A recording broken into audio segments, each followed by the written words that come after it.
through it again, but I will remind you it is a free podcast and you did voluntarily enter the Fat Cave. But now, without further ado, man, let's dive into the meat of this week's episode of Fatman on Batman.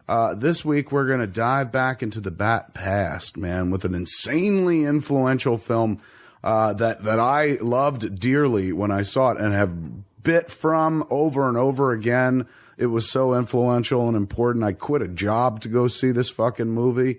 I built romances around this movie. It was one of the defining films of the late 80s, early 90s for me. And actually, you know what? I'm trying now. I'm refocusing with years on. This still remains one of the defining movies of my life.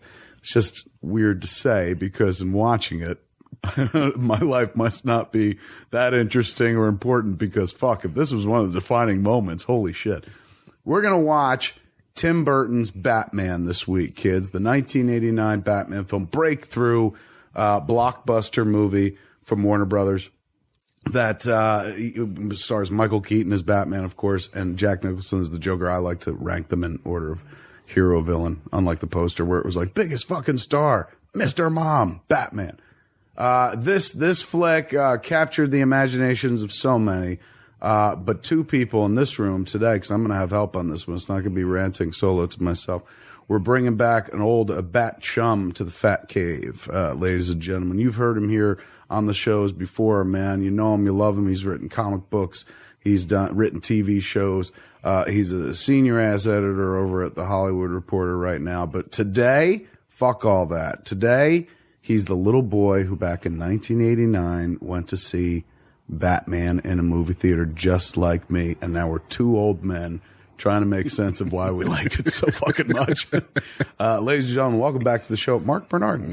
Thank you very much, sir. Howdy, listen to the voice. Yeah, baby. All right. So in order to do this, I said, let's watch it before we sit down to do the podcast so that we don't get lost in watching it and trying to hear it and shit like that. That tends to happen when you do audio commentary tracks. So both Mark and I watched Batman, Tim Burton's Batman, and now we're going to sit down, watch it, and we're going to tell you when we start it.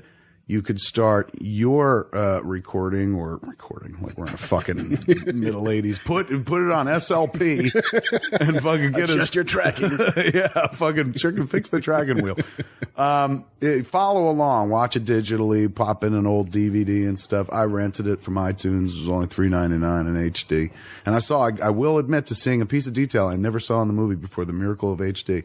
At one point, it's Jack Nicholson as the Joker when he's about to, spoilers, kill boss Carl Grissom.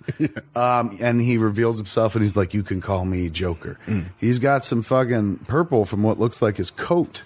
Really? On his neck. Ooh. And, you know, since he's all like fucking the white paint makeup and shit, the purple really shows up. But I never noticed it before. I was watching it this time. I was like, holy shit, I want my fucking money back, Burton. There's no truth in this art.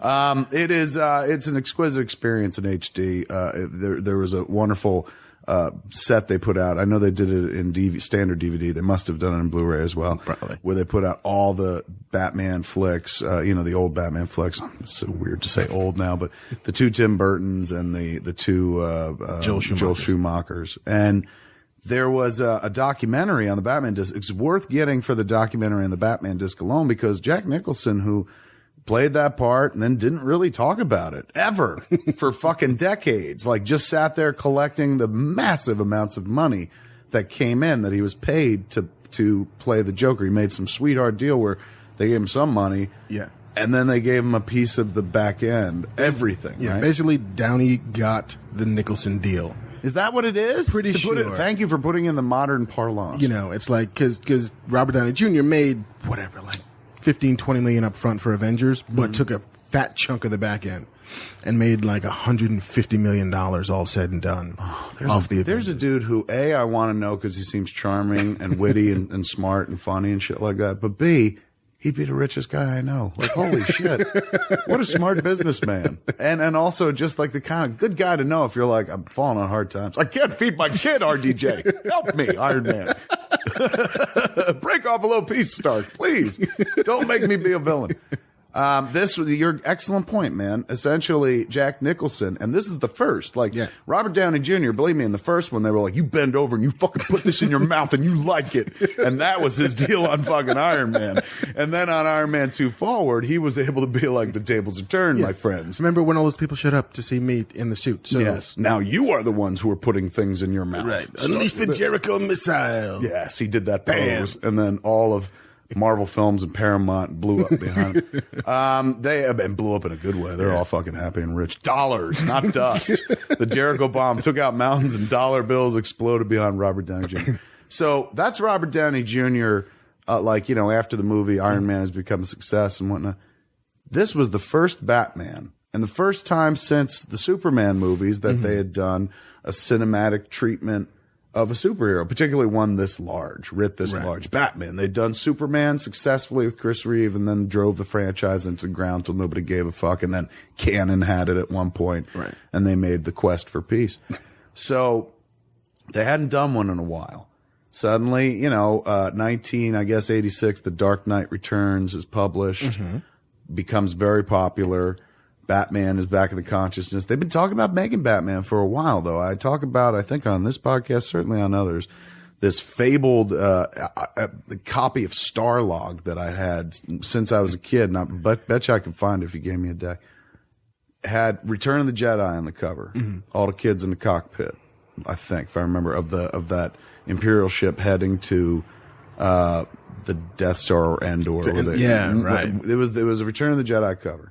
Inside, there was an interview with Tom Mankiewicz, who had written the Superman movies, or script doctored them, and he'd written a lot of scripts in Hollywood. But even back in '83, they were talking about the next franchise that Warner Bros. Wanted to do was a big screen Batman. Now, our only context for a big screen Batman or a live action Batman at all at this point, of course, was the Bill Dozier, Adam West Batman series. So in the article, they took great pains, like Mankiewicz took great pains to describe this as not that movie. Like, we're not making it funny. We're taking it very seriously. And this is 1983. So it's 3 years before Dark Knight Returns. And that's, and so 5 years before I get back into comics. Comics have grown up a little bit. And these cats are talking about taking it back to its origin. It wasn't always silly and blah, blah, blah.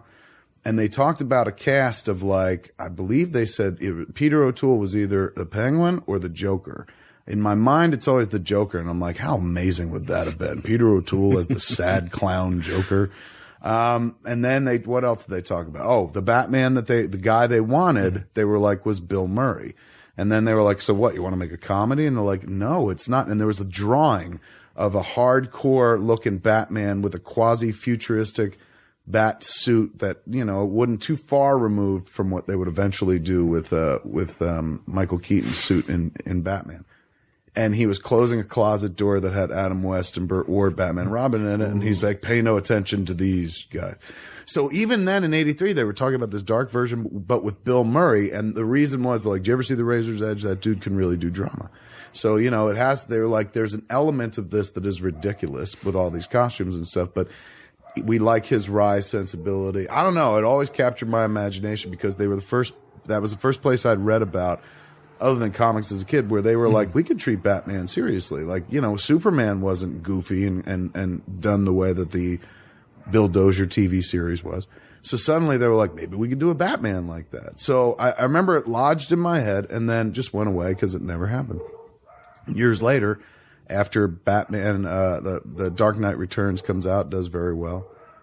Time Warner buys DC, and then I guess Time and Warner merged somewhere around then, right? Because there's that story where they were like, the critic at the time at Time Magazine was like, how am I supposed to review Warner Brothers movies from here on out and shit or something like that? But they worked it out, obviously. Yeah, sacked up. So we're going back to this era, man, where suddenly Warner Brothers becomes Time Warner.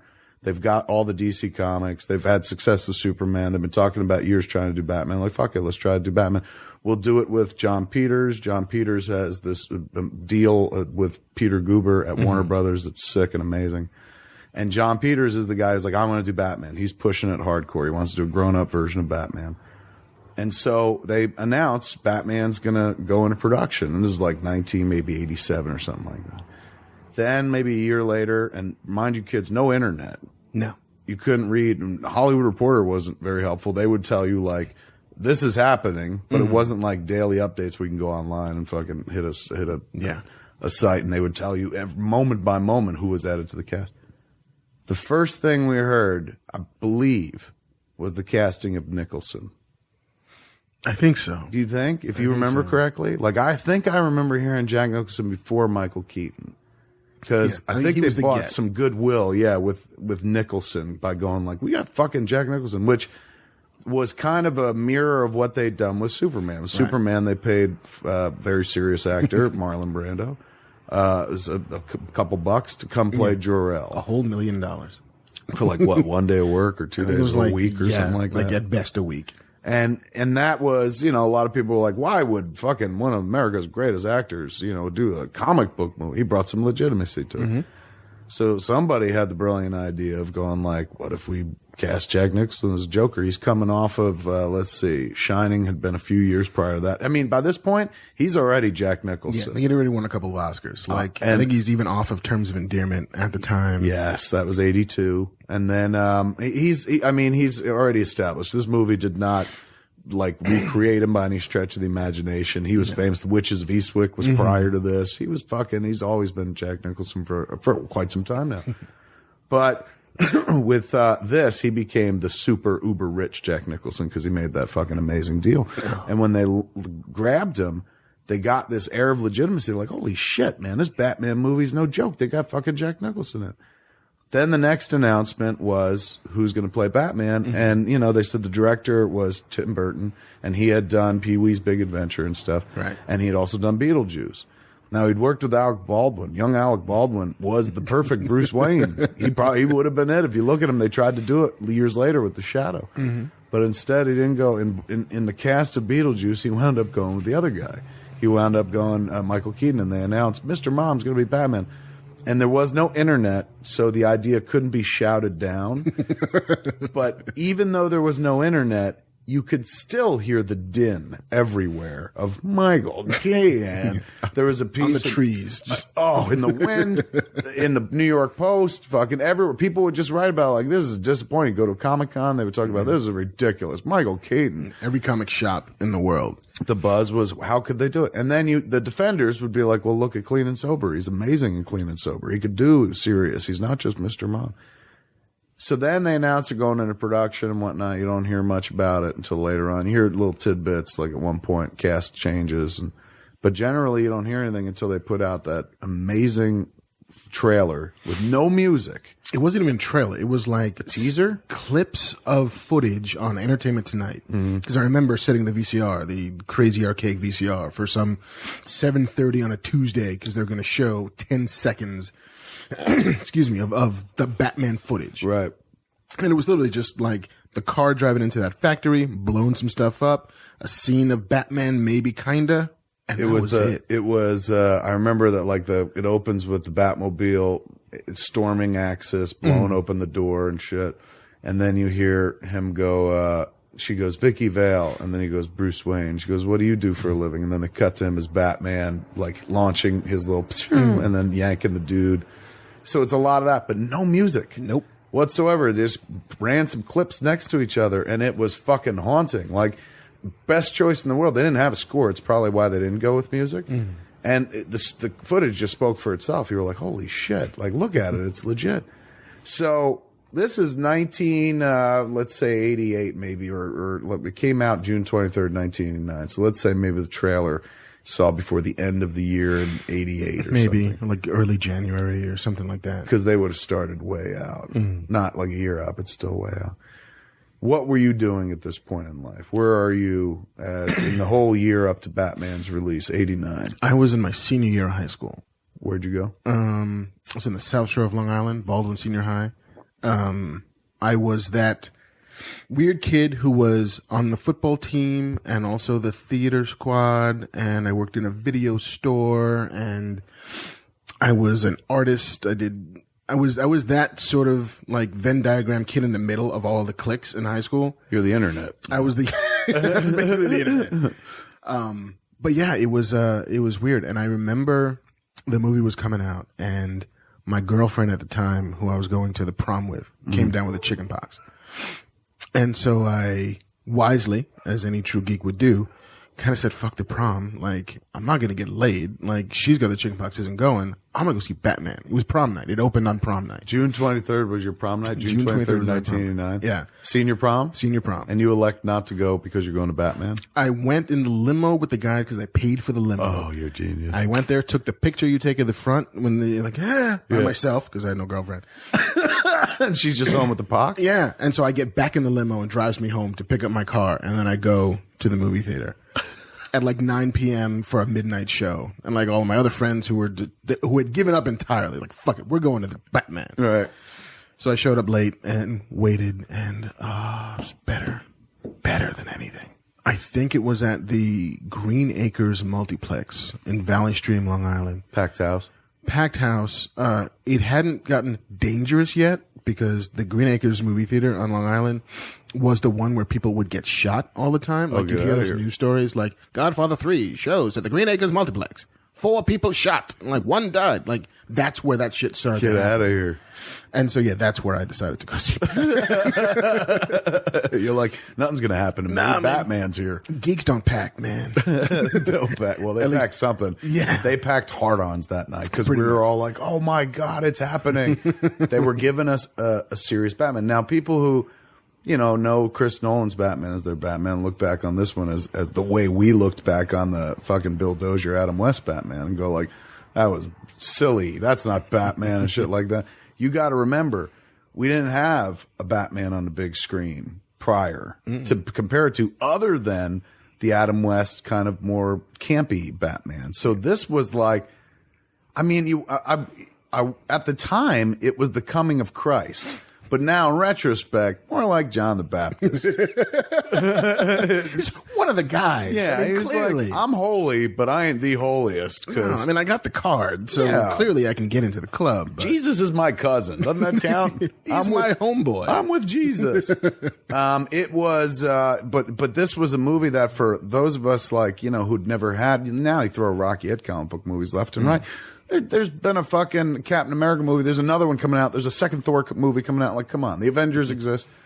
This was at a time where we'd had Superman and some TV versions of superheroes and stuff. Yeah. But Howard the Duck by then? Oh, God, yeah. 86. That was a comic book movie. Yeah. So to see a dark treatment of the character that we all knew from the comics and that Miller had redefined and taken even darker and whatnot, it was thrilling. Every theater was fucking packed. I saw it in the Milltown Multiplex.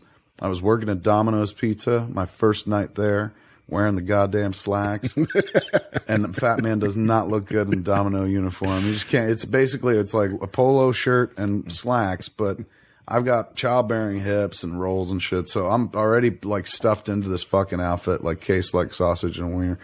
Had the hat and everything. 5 of us being trained. Thankfully, slow pizza night because I think everyone went out to see fucking Batman. Milltown Multiplex is like literally maybe walking distance, 5 minutes away or something. So these cats are just like, well, there are too many people training here tonight. So who wants to go home? And I was like, me, right away. Me, I'll go. Can I go? And they were like, well, this is your first day. You should train longer. I was like, I should go because my mom was sick today and stuff like that. And they're like, all right, but you're coming back tomorrow. I was like, yeah, totally. And I walked out the door and I called my friends. And mind you, I couldn't call my friends from a fucking cell phone. That didn't exist. I went to the nearest payphone and called Brian and Walter to do some comic book men. And I was just like, I'm out of work, man, so I can totally go see fucking Batman tonight. And so they bought me a ticket, saved me a seat, and we saw it in the biggest theater at the Milltown Multiplex, which in my memory, of course, is like, it's seated 5,000. Probably Massive. not. Yeah, probably, I don't know, maybe 400 or something like that, which is still in the Jersey burbs. It's a lot of fucking people. Totally. It's like an airplane hangar. But I'd seen Return of the Jedi there as well. Like, I saw all the big movies there. So, went to see it and transported, man. Like, oh my God, went back the next day. I saw it so many times in the theaters. When the video came out, I fucking first in line pre-ordered it and shit. Got the VHS. Wore it out. So that would have been, because it wasn't as quick as it is now. Like No, fuck no. The interim between was like 2 years out. Yeah, it was at least a year. Because well, if it came out in the summer, June 23rd, 89, it was not, or was it? I don't think it was at Christmas. It wasn't like a 6-month window. It was Christmas though, but normally it wasn't a 6-month window, but this might have been one of the earliest they went with, because I remember they also sold it like, wasn't that one of the $20 titles? Yeah, it was one of the first, because I remember having retail worked in a video store. You were working in a video store at that point? Yeah. In high school, I worked in a video store. And when you bought, I mean, they would buy these things and it was cost $90 a pop, because that's where the studios made their money. The rental place would pay $90. They would then rent it 20, 30 times and make their money back. But yeah, Batman was one of the first, like Batman and Disney with the animated things were the first ones to be like $24.99. Sell through. You can take it home. Yeah, the idea of like, take this tape home, which now you're like, I wouldn't pay fucking $20 for a Blu-ray. But the idea of like, if you were late at a video store, you know, and let's say lost under a couch, forgot about it, you guys went away a fucking month later, like the late fees would be so fucking high, but they'd give you the option, like, you can just pay for the tape. Yeah. And then you're like, great, how much is the tape? And they'd be like $104. And, you know, your mother would scream at you, like, what? For a movie? That you've already fucking seen? Oh, man. So it was, this was a period where they were like, fuck it, this movie's popular, let's sell through. But I think if it came out June 23rd, it would seem like a short window to have it out by Christmas. But I remember it came out of Christmas, and I can't imagine they held it a year. Yeah, I don't know. So maybe it was one of the first ones to go in a shorter window. But normally, he's right. Like, it would take a year for a movie to go from movie theaters to home video. And I'm almost positive that Batman was in theaters for like 3 or 4 months, easy. I bet you it lasted the summer. Probably. Unlike right? So today, June, July, August, September, October, and maybe it's out of theaters by November, and they were selling it by Christmas. Maybe. No. Should look that up. But it was, you know, did shit a ton of business at the box office, particularly for a movie in its day. Yeah. Like back when 100 million counted meant for something. Yeah. Back when a comedy couldn't dream of making 100 million, although Animal House made, and so the Blues Brothers. What are we talking about? We don't know shit. But it was just a figure that like was astronomical. When the movie came out, it was a smash success. And we were in the midst of it. This was a period where as much hype as you've ever felt for any Batman anything, say The Dark Knight Rises or The Dark Knight itself with Heath Ledger's fucking exciting Joker performance, it could never have touched the hype of the 1989 Batman. People were cutting the bat signal into their heads. Bat signal adorned, not overly populated Times Square skyline, like where they had billboards, but not as many as they got now. Now, the billboard it was on would have been dwarfed, but there it was, dead center in fucking Times Square for a good long time, almost a year. The big old bat symbol, which now again, like you look up, you'll see billboard for Captain America or something like that. But 1989, you're a comic book fan. And this is a small club at this point. It's not like it is now and shit, where people, you know, you could talk about comics with people who don't even read comics because they've seen the movies, or there's such a part of the national consciousness. It's no longer like, you read comics? Aren't you an adult or something like that? To be that person in 1999 and look up in the middle of Times Square, see the fucking bat symbol. It wasn't any bat symbol. Because it didn't match the one that he has on his chest in the movie. It's a little closer to the traditional one. But to see that up there, it was validating, man. Suddenly you were like, I'm not fucking stupid for fucking reading this shit. I'm not for bagging and boarding it. Like, oh, fucking look, it's there in time. It must mean something. And then when it makes money, it fucking really means something. Because then you get a bunch of people going like, oh, I saw Batman, man. Don't you like Batman? Did you like that Batman? You know, and suddenly I just bought a comic book. Did you buy a comic book? You like comic books? Suddenly people had shit to talk to you about because they knew you was like, oh, you're that fat boy who likes Batman. So this movie was a big deal to us. I mean, I'm trying to frame it for those who weren't around at this time or don't remember the hysteria, the mania surrounding Batman in the summer of '89. It is the Star Wars of superhero movies. I would absolutely agree. And if you weren't there for it, you may not remember it, but if you were around, you couldn't fucking avoid it. It was a phenomenon. They would do stories on the news about like Batman cannot be fucking stopped. Like, he's here. And they weren't prepared. No. The toys were crap. Remember the Toy Biz toys? And this is Toy Biz before it was like Marvel, before Marvel bought them. Toy Biz made these like Batman figures that were a repainted Batman from the Superpowers line, repainted Joker from the Superpowers line, a Bob the Goon figure. The only Tracy, what was his name, Walters? Tracy Walters action figure on the planet, I think. And then, and that was it, man. And you know, a Batmobile-ish kind of affair. But that wasn't there when the movie came out. It was like 6 months later. They were just not prepared for the merchandising bonanza that and you would have thought they would have been. Right? I mean, like post Star Wars, post like Planet of the Apes, which was the first real big like movie merchandising tie-in. Like, come on. Well done, man. Everyone always gives props to Star Wars, but you're right. It was Planet of the Apes. Yeah, they like, did the Migos. They did the play sets and the masks and the whole shebang. But it's like, come on, guys, you're Warner Brothers. You should know better than this. They were ill. But do you remember on the heels of this, it was the heels of the 89 Batman, that the Warner Brothers stores were born. Now we're talking about ancient history again. Some people are like, Warner Brothers store? There was a time in the fucking 90s where you could not walk into a mall without fucking seeing a gigantic Bugs Bunny and Daffy Duck. And these Warner Brothers stores sold all these Batman prints, animated series prints, all this Warner Brothers merchandise. But it all started with this little pamphlet they put out that had pictures in it for these gorgeous Batman and Joker statues. Michael Keaton, Batman, Jack Nicholson, Joker, which I had for a while. They were like 150 or 200 bucks, maybe 400. It was crazy, but they were these objet d'art, like collectibles. I mean, and now again, that's commonplace, but this was at a time when there wasn't a lot. And the other thing they had in that little catalog was this Warner Brothers script bag, which I did buy. It was affordable. It was like 50 bucks. Canvas bag, had the Warner Brothers shield on the front. And essentially, it's like a laptop bag now, but we didn't have laptops back then. They called it a script bag. And I bought it. I remember, like, I felt so like I'm one step closer to being a filmmaker now that I have this. But I from need that a script to put in it. Yeah, if only I had something to say. That to see it go from like that little pamphlet to those stores, that was the Batman effect, the explosion, the effect that it had on Warner Brothers was just so fucking massive. So it was everywhere, man. And then, you know, when the next one came out, the hype was huge in advance. It didn't make as much money.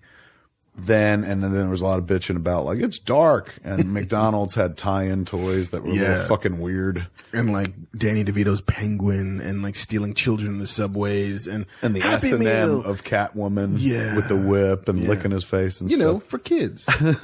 And then they hire Joel Schumacher and he dials it to, he dials it a little closer to the Bill Dozier Batman, starts adding in more an elements of humor. Michael Keaton goes away. Val Kilmer comes in. Robin is introduced. And then you get to Batman and Robin, which has now come full circle. We're back at the Bill Dozier campy Batman. It's just the Batman TV show without Dutch tilts and with a lot more fucking money.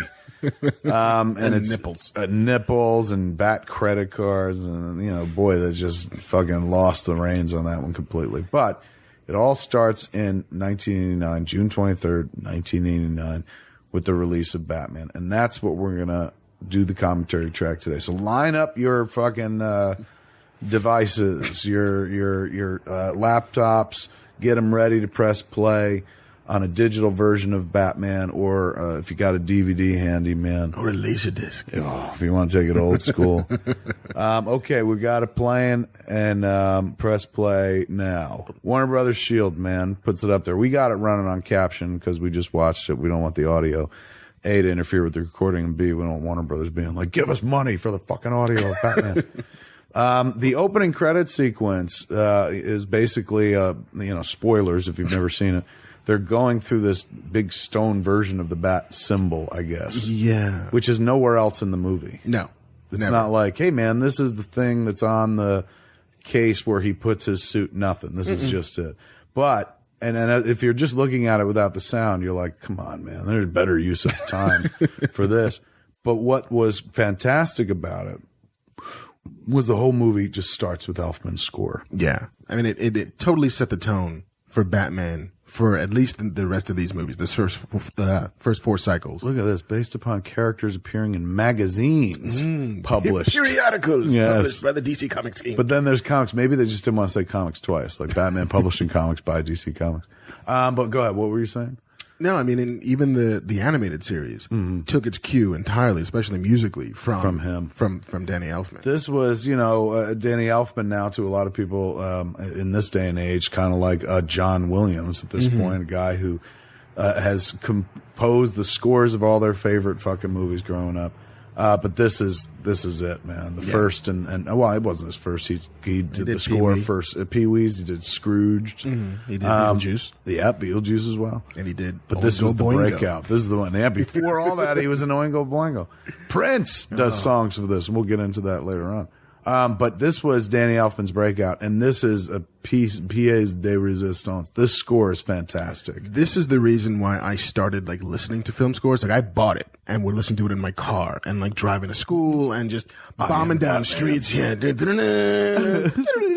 Oh, the charge of the Batmobile. It's such I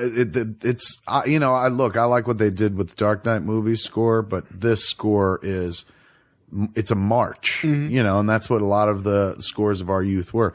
You could do the score for this. Dun-dun-dun-dun. You could do the score for Superman. Dun-dun-dun-dun, dun-dun-dun. You could do Star Wars. Dun-dun-dun-dun. Raiders. Dun-dun-dun-dun, dun-dun-dun. But I couldn't do fucking Nolan's. Yeah. No. Dun, dun, dun, dun. You need somebody behind you, like coming up with a little rhythm or whatever, a little melody. Gotham City. All right, we're past the credits, man. Here's Anton First, Gotham City. If you've ever read the script written by Sam Hamm and Warren Scarron came in behind him, I think Warren Scarron came in because he worked with Tim Burton on Beetlejuice. I think he was one of the writers of Beetlejuice. But Sam Hamm's script said, like, at Gotham, it looks like hell has erupted from the pavements and shit. And Anton First, the set designer, production designer, took his cues from that script and designed this world that they built on a soundstage. This is, for the first 4 Batman movies, Chris Nolan takes it out into the real world, shoots it in Chicago, Pittsburgh, stuff like that. But for the stage-based Batman movies, I always felt this opening sequence was the absolute most convincing they ever got for Gotham. This actually looks pretty close to a city. When you get to the daylight shit, holy Christ. It looks like my backyard, and it looks like only 50 people live in Gotham. Yeah. Like this, the thing that I took away from it is it looks like such a small movie. Yeah. Like despite the size, because you see this Monarch Theater in the background 8 or 9 other times in this movie. It's in the background of every shot. We got an intersection. Let's shoot the fuck out of it. If you watch the movie with no volume, man, you'd think that the whole plot is about how Batman's got to stop the Joker from taking over the Monarch Theater, because it is in almost every fucking shot. This is Tim Burton took a wise decision. Classic approach with the look of the characters. You don't quite know what era this is. No. Looks 50s-ish, a lot of Art Deco and stuff. Great choice, because this movie was made in 1989. And if everyone dressed like they did in 1989, this would be impossible to watch. It would be like Miami Vice with masks. Yeah. Think about it. When they made that movie, the way fuckers dressed, like, oh, God. But at least with this, they took a kind of classic approach where it's like, oh, nobody looks like this now. They look like that. You get a little Tim Burton cartoony thing going on. Animated Batman. And an animated Batman who watches a crime go down and then doesn't try to stop the crime, just goes to beat ass in this opening sequence, which I remember being like, this is fucking amazing. But when you think about it, he doesn't do the Batman thing, which is go down and stop the family and their kid from getting fucking mugged and shit. Right. Which you would think he would, since this was such an obvious homage to his own origin story. He's apparently looking from the rooftop going, fucking, I've been there. And not going, you kid. Yeah, fucking, don't cry to me, Argentina. I know what that feels like. But instead of swooping in and being like, I should stop this, it's just like, fuck, it's still happening. Can't believe it. So what does he do? He shows up on the rooftop to grab the perps. This entrance is fantastic. I got to learn to stop using the word fantastic. I overuse it. I love this entrance so much. It's so Gretzky. There it is. I'm going to take fantastic, go to Gretzky. Are these like plague punks in Gotham? I mean, these guys look like hollow eyed, red rim. They got like moles around there. Like, what's going on in Gotham? This is 3 days after 28 days later. So there's a few people who still have the fucking, the disease or whatever. These cats look weird, but I'm convinced that the one guy who's like, man, you shouldn't have turned a gun on that kid, man. You shouldn't have done it. I think he looks like a dude who fights Batman and Batman Begins as well. At one point I was watching and going, could they have really got that guy back? Then I realized he'd be like 60 at this point, maybe 50. This is Batman. The first time you see Batman in action in Tim Burton's Batman, where bam, he kicks a dude fucking through the door. And then this guy he grabs with Batarang. Come on, imagine being in 1989, first time you're seeing a Batarang on camera that's not like the Adam West Batarang. You just filled your pants right now. Oh, you're just like, it's snapped open. It looks real. It's got razor edges. But meanwhile, again, I want to point out, didn't stop the crime. Came up here, didn't retrieve their shit to bring it back to him. Nope. Just came up to be like, I know what you did. I'm going to kick your friend through a fucking door, and I'm going to tell you I know what you did. I'm not even going to punish you. I'm going to let you go, and then I'm going to step off the rooftop. Goodbye. Yeah, see you later. Not a very Batman move. Crime not fought. No, not at all. Crime, if anything, just like, there's a new player in town. I guess he wants to wet his beak a little or something. Acting. Yeah, look at that. He's like, I can't believe it. A man in a bathtub. Now look at this. Oh, Billy D. The movie that could have been. Oh. Right there, they rub it in your face, man. Billy D. Williams, Lando Calrissian himself, which ties this to a fucking another massive franchise. Right in your face, man. There he is. Harvey Dent for a new Gotham. And anybody who knows Batman, you know, if you're like my parents and you go see this movie, you're like, oh, it's Billy D. Williams from Lady Sings the Blues. Yes, from Mahogany. Yeah, the Colt 45 commercials. But if you're me, if you're a comic book fan, you're like, holy shit, that's Lando. And holy shit, Lando is going to be Two-Face. How can Lando be Two-Face? You can't be two things. But Lando was Two-Faced in Empire. So you're like, maybe Tim Burton sat there and he's like, look, I'm a massive Star Wars fan. I think Lando was Two-Faced. So I'm going to cast him as Two-Face. This deal's getting worse all the time. He pops in for one movie and then that's he's in the next one. Is he? He's also in the next one. Where? I mean, there's some whatever, like Harvey Dent still fighting crime, but yeah, he shows up. Like, I think the whole plan was by the third Burton movie that he was going to turn evil, and it never happened. Do you think he was sitting there all the time going like, I'm going to put up with all this I got to sit through this fucking Penguin movie, but by movie 3, I'm going to show them what I showed Diana Ross. I'm going to act my ass off and shit, and then they're like, we changed directors. Oops. He's like, fuck. Harvey Dent's now Tommy Lee Jones. Who's the new director? Joel Schumacher. Fuck. I'm ruined. I was supposed to be Harvey Dent. I have one of these pins that say Harvey Dent for Gotham from the movie. Nice. The one that you see on Commissioner Gordon's chest later on when they're at the Axis chemical plant. All right, man. Here in the movie, we're seeing Jack Nicholson as Jack Napier, Joker before he's the Joker. Acting, he is acting, opposite Jerry Hall. Who's not acting. Holy crap. There are 2 women in all of Gotham when you watch this movie. One is Vicky Vale, Kim Basinger, and the other is Jerry Hall here. Whoever she plays. By the end of the movie, she's gone. So the only woman left in Gotham is Vicky Vale. But I suspect that maybe they put her in there to make Kim Basinger seem like an even better actress. Yeah. Or maybe like in case Kim Basinger sucked, they could just slide her up. Like, here, you next. We need 2 Veronica Lake looking blondes. Were you a former model? Fine, jump in here. Originally, it wasn't supposed to be Kim Basinger. It was Sean Young. Oh. Sean Young was cast as Vicky Vale. I believe there's footage somewhere in the Warner Brothers vaults of Sean Young as Vicky Vale. She was on a horse because there was a sequence where they were going to go horse riding or some such shit. This is some of the worst ADR in the history of movies right here. Eckhart, they took this dude's voice out, replaced it. Periodically in the movie, you hear his real voice, but right now it's like, Christ, it's so strange. This is the dude who actually played, he was in Raiders of the Lost Ark. And he was in Star Wars. He's one of the top. This is another Porkins? fucking, yes. Is that fucking Porkins? This is another fucking tie-in to Star Wars right there, man. It's Porkins. And they took Porkins' voice away from him, just like in Star Wars. They stripped him as a fucking voice. It's so weird. This already, reputation. But later on in the movie, like when he talks to Nicholson maybe or somebody else. Yeah, Nicholson coming up in the like next few scenes. They let him use his own voice, and you're like, why? Yeah, like what? Whose fucking mistake was this? But anyway, going back to Sean Young, she's on a horse, I think, falls off the horse, twists her ankle or whatever. Can't do it. Can't do the movie anymore. They're like, we got to move on. I'm sorry. And she's like, well, I want to be involved and shit. I love Batman. And they were like, next time.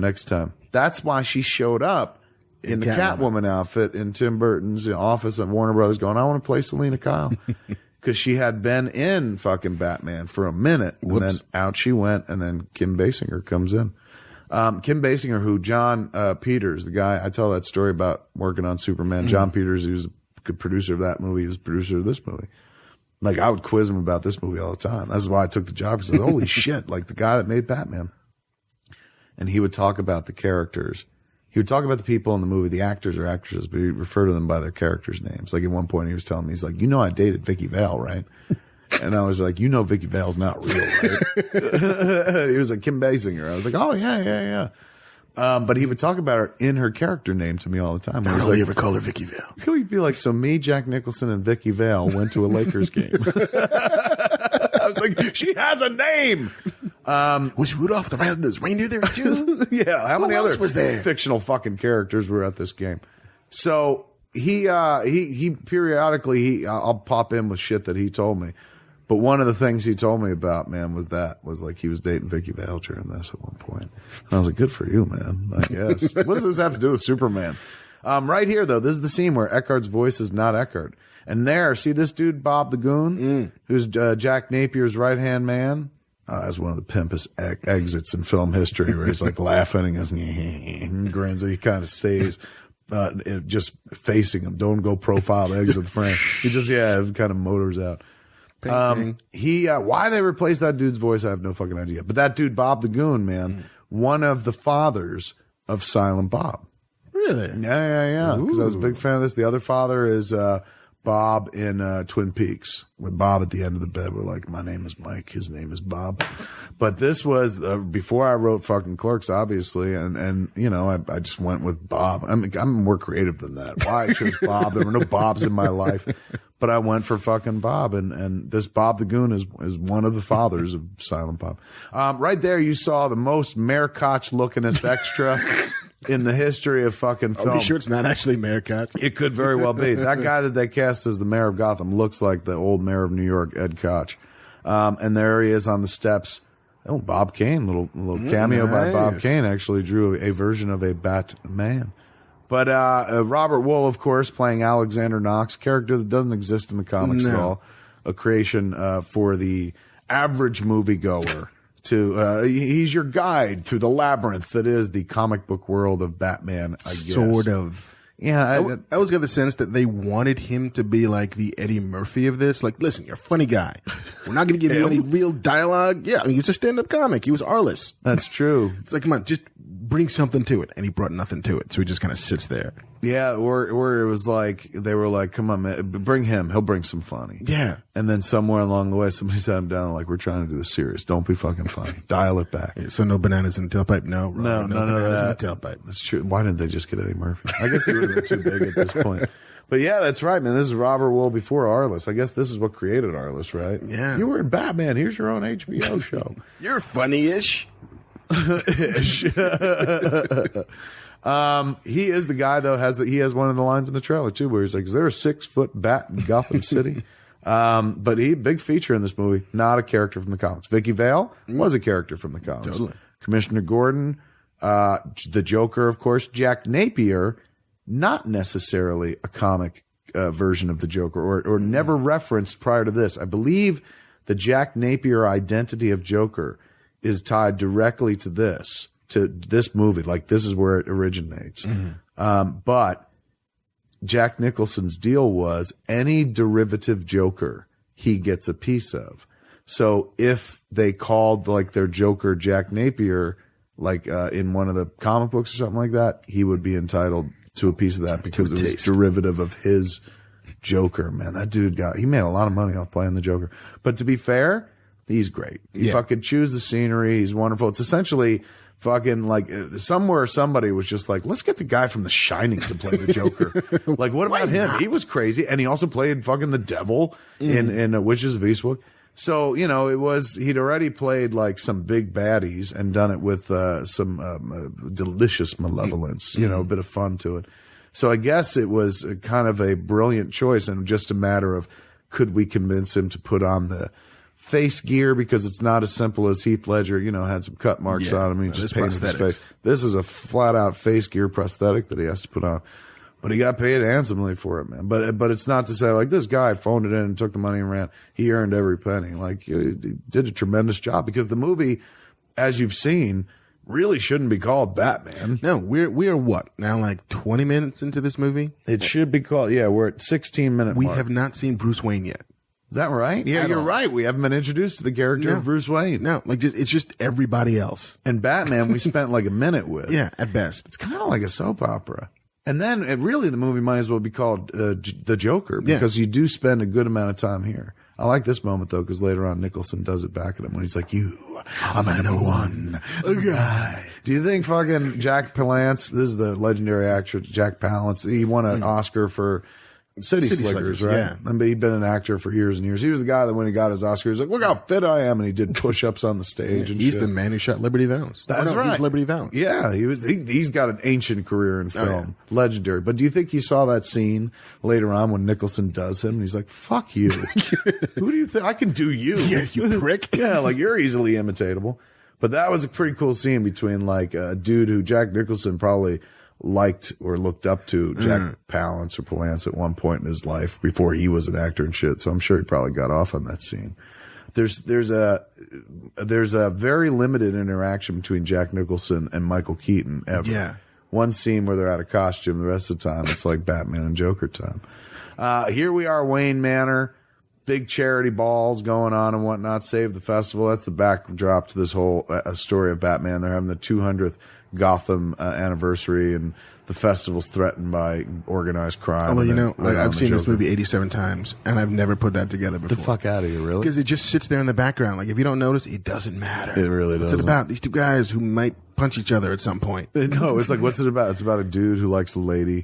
It's a love triangle. It's a romance. It's actually a love square because it's like Alexander Knox loves Vicky Vale. Right. Vicky Vale loves Bruce Wayne. Bruce Wayne loves Vicky Vale, but he loves fucking punching crime in his turkey neck.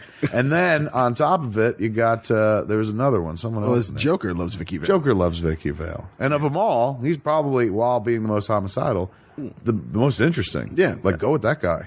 Bet you he's a wild fuck. All right, so here's the first meeting between Vicky Vale and our first introduction to Bruce Wayne at this point. And for my money, Michael Keaton, I would have said right before I watched this, Michael Keaton is the greatest fucking Bruce Wayne there ever was.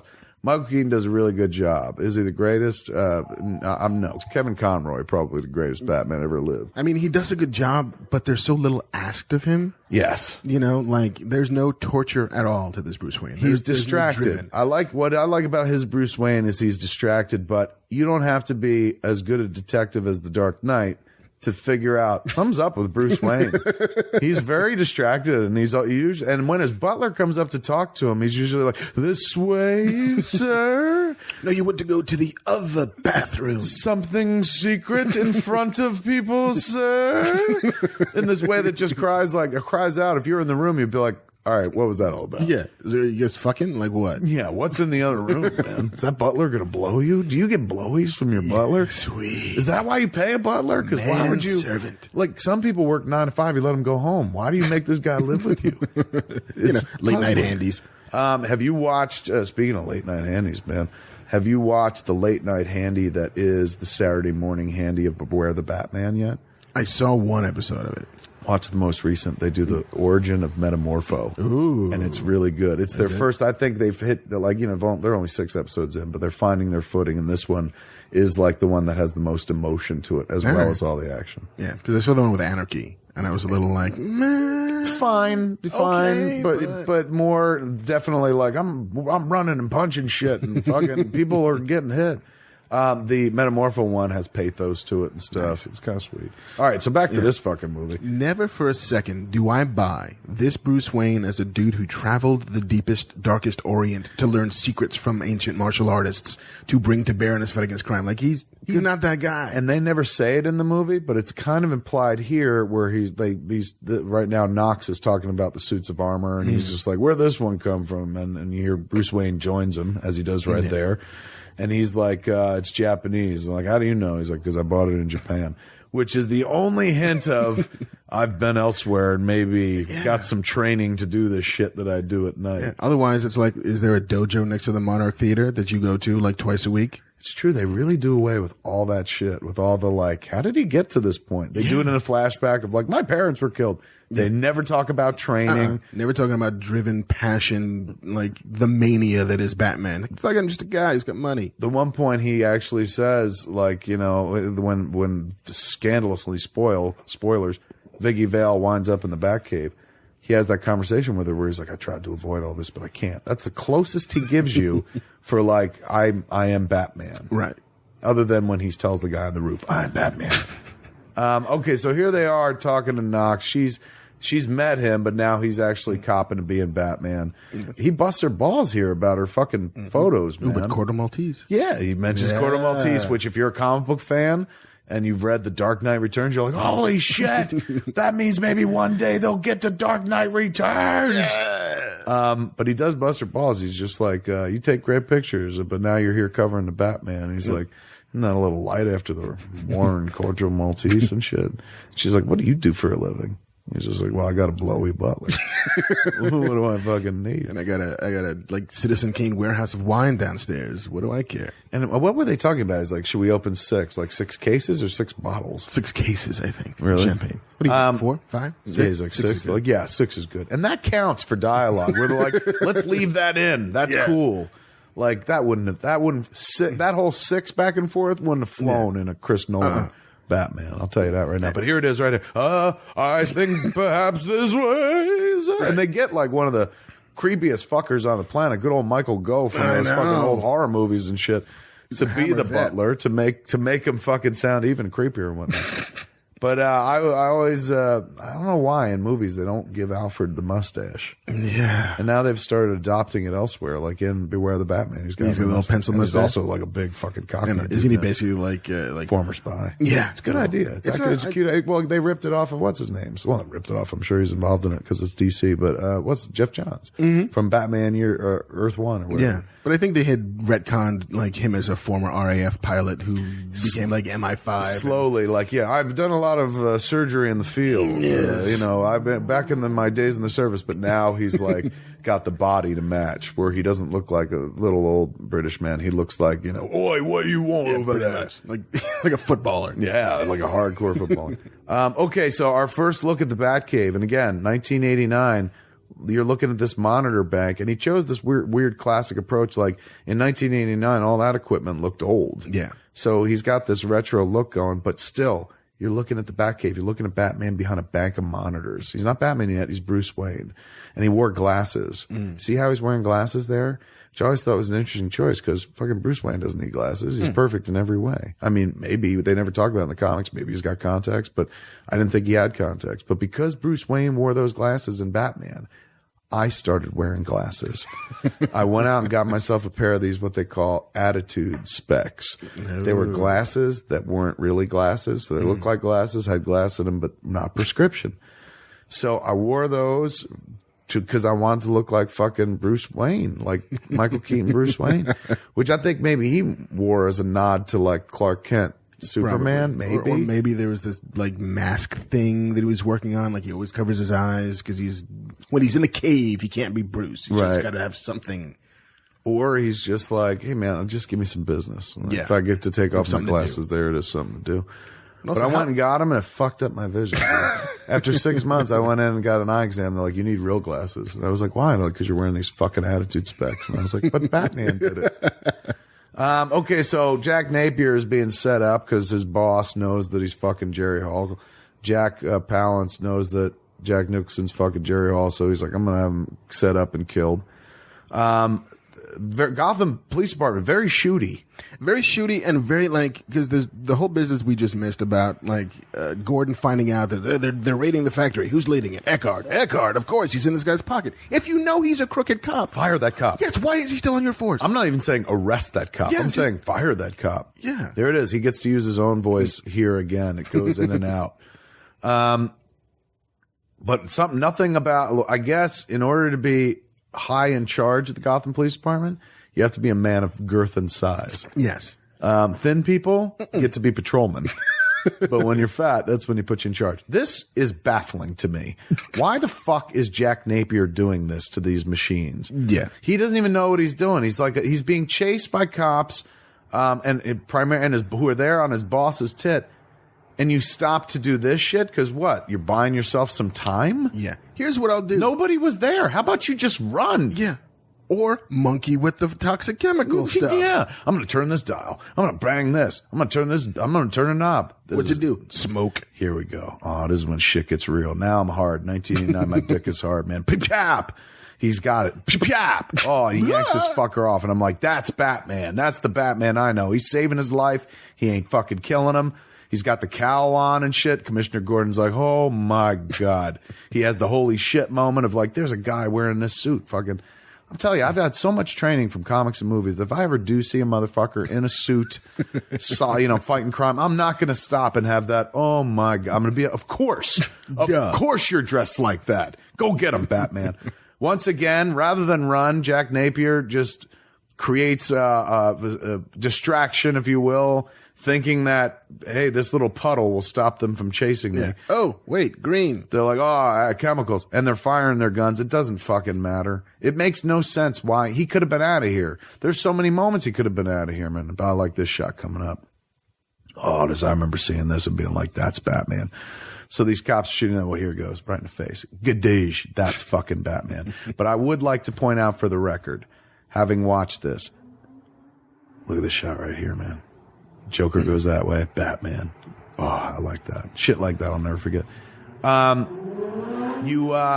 was I going to point out? It was revolutionary. I don't know. That he only punches two guys in this whole fight? I guess. Batman doesn't really do anything. No. In the whole fucking movie, but in this particular sequence as well.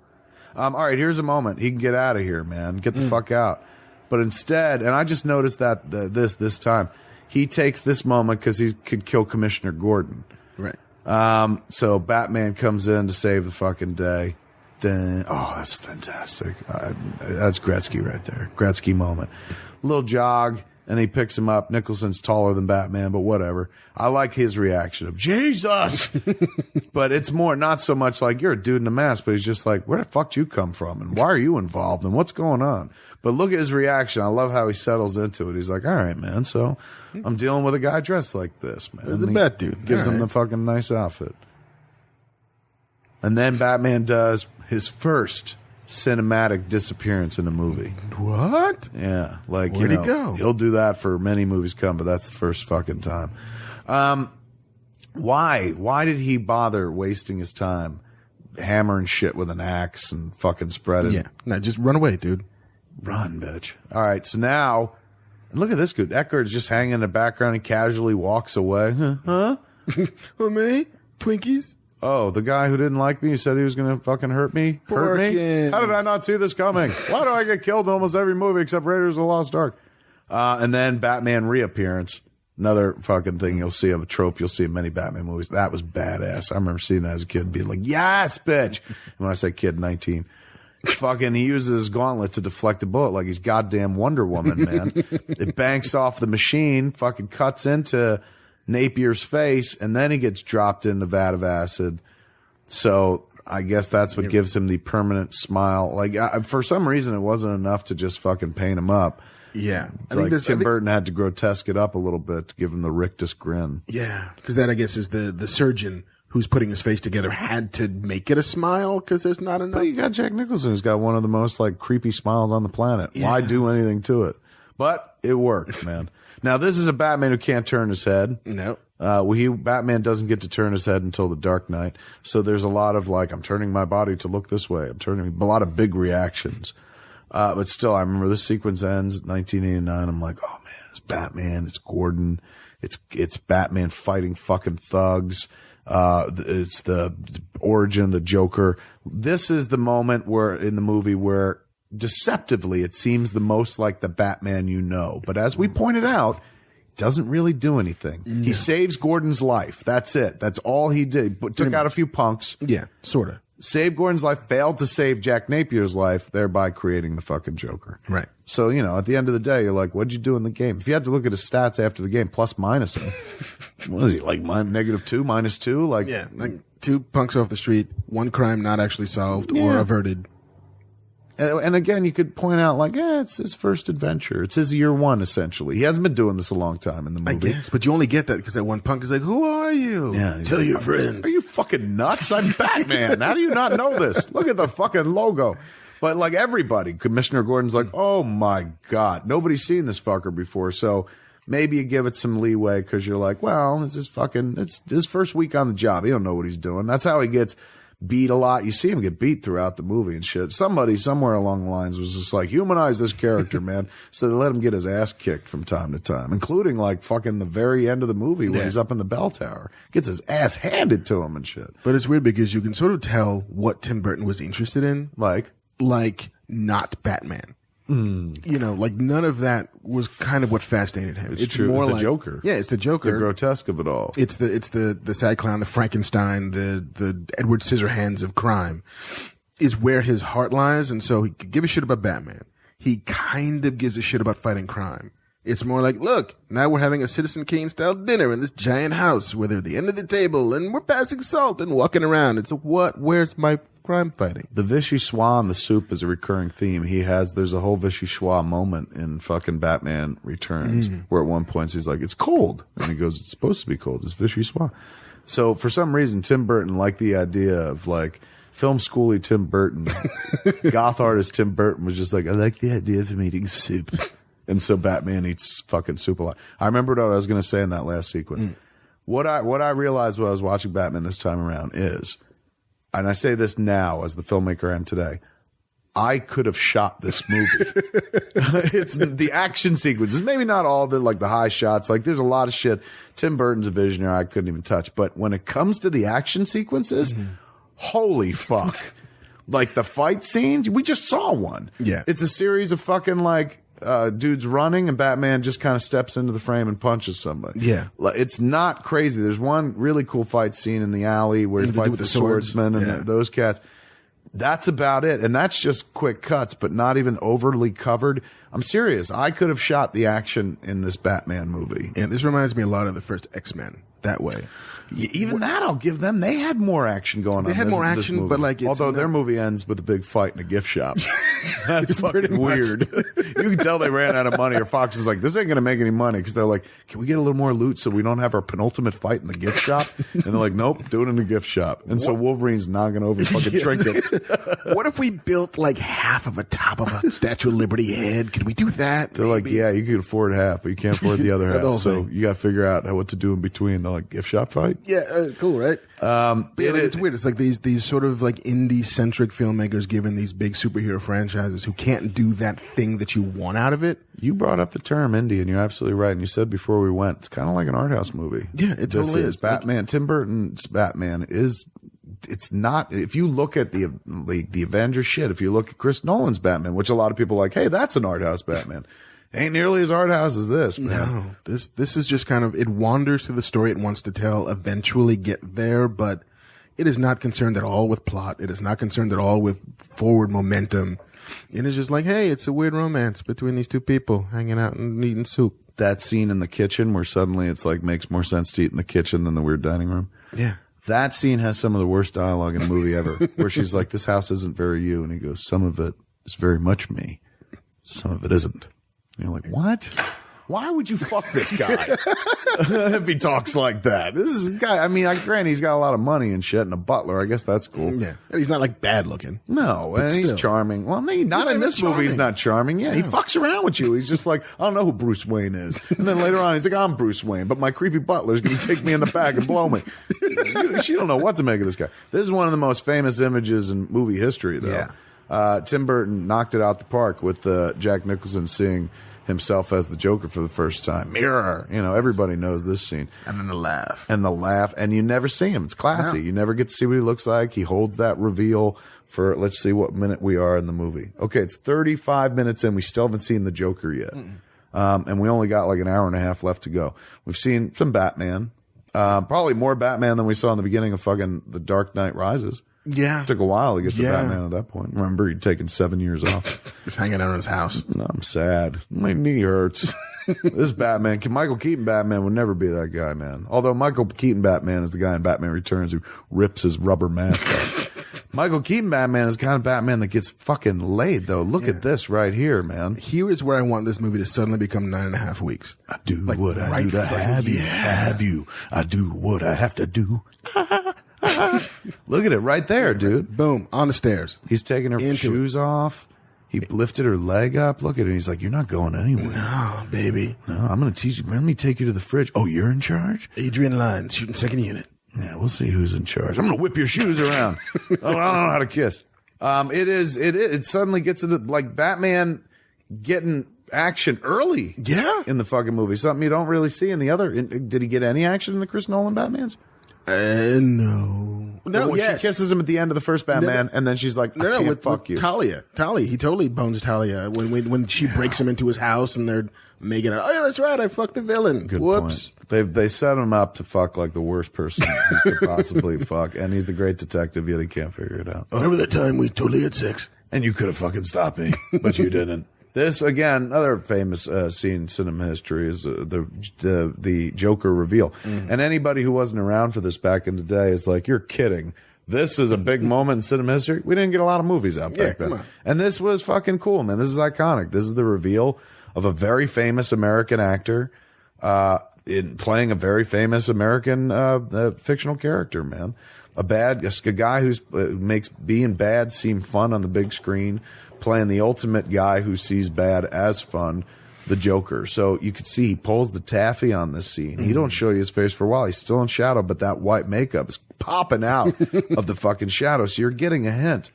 But this is really nice. Like, this is one of those moments where you're like, I ain't making fun of it at all. This is a fantastic Gretzky reveal.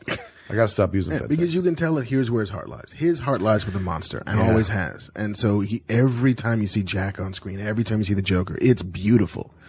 And it's awesome, and it's suspenseful, and it gives you all of the texture you want. But then you get to Bruce Wayne, you're like, I don't like soup in this room. But later on, there it is. And that was in the trailer, too. It was the first time you saw him. He was like, you can call me Joker. And we all saw that image of him with that rictus grin. And I mean, it wasn't necessary, but looks cool. Mm-hmm. But, they did away with it when they went to the Heath Ledger Joker, which made more sense. But he's eating the scenery at this point.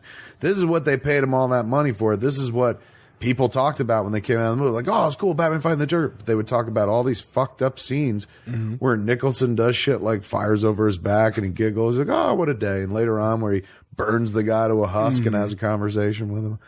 It was absolute fucking magic. So there it is, man. The intro of the Joker, and what we learn is Batman has fucking bedded Vicky Vale. Yeah, just because. He plied her with wine. If you watch that kitchen scene, he keeps filling her glass and shit, even though she's clearly tipsy. Then he can't sleep, and does the creepiest thing that anybody has ever done to Kim Basinger after having sex, and that includes whatever Mickey Rourke did in 9.5 weeks, man. She wakes up to find this, a dude who's just like, maybe I'll send her a hint at who I am. And what I do at night. I'm going to hang upside down like a bat. Oh, this was bad. This was like a John Peters note. This reeks of John Peters. Like, let's have him hang upside with anti-gravity boots, man. Upside down, he'll look like a bat. Yeah, nothing weird here. Just carry on. Yeah, he's like, go back to sleep. Don't look at me. The only thing that would make it creepier is if she opened her eyes, he was facing her upside down and jerking off. Pull the trigger. Pull the trigger. One drink and I'm flying. All right, kids, press pause. We're going to stop it right there. Put a pin in it, if you will. Next week, come on back. We're going to hear the second half of the commentary track me and Mark Bernardin are doing for the 1989 Tim Burton Batman movie. All the players have been introduced. Batman, Joker, Bruce Wayne, Vicky Vale, Alexander Knox, Boss Carl Grissom, Jack Napier before the Joker, Bob the Goon. Stage has been set, man. So come back next week. We'll do the next hour and a half of the picture and we'll dive deeper into Tim Burton's cinematic milestone, 1989's Batman. just plain Batman. They haven't done that in a while, man. Batman. This is the only one. Then there's Batman Returns, Batman Forever, Batman and Robin. Later on, Batman Begins. Then we became the Dark Knight, man. Batman ain't even mentioned anymore. That's why it'll be interesting to see if in Man of Steel 2, if it's called Superman versus Batman, they put Batman right up in the fucking title. That's how that movie's going to make $2 billion. Batman versus Superman. Anyway, come on back next time and hear the rest of the commentary track for Tim Burton's 1989 Batman. Same fat time, same fat channel, smodcast.com. This has been a production of Smodco Internet Radio. Sir, only at smodcast.com.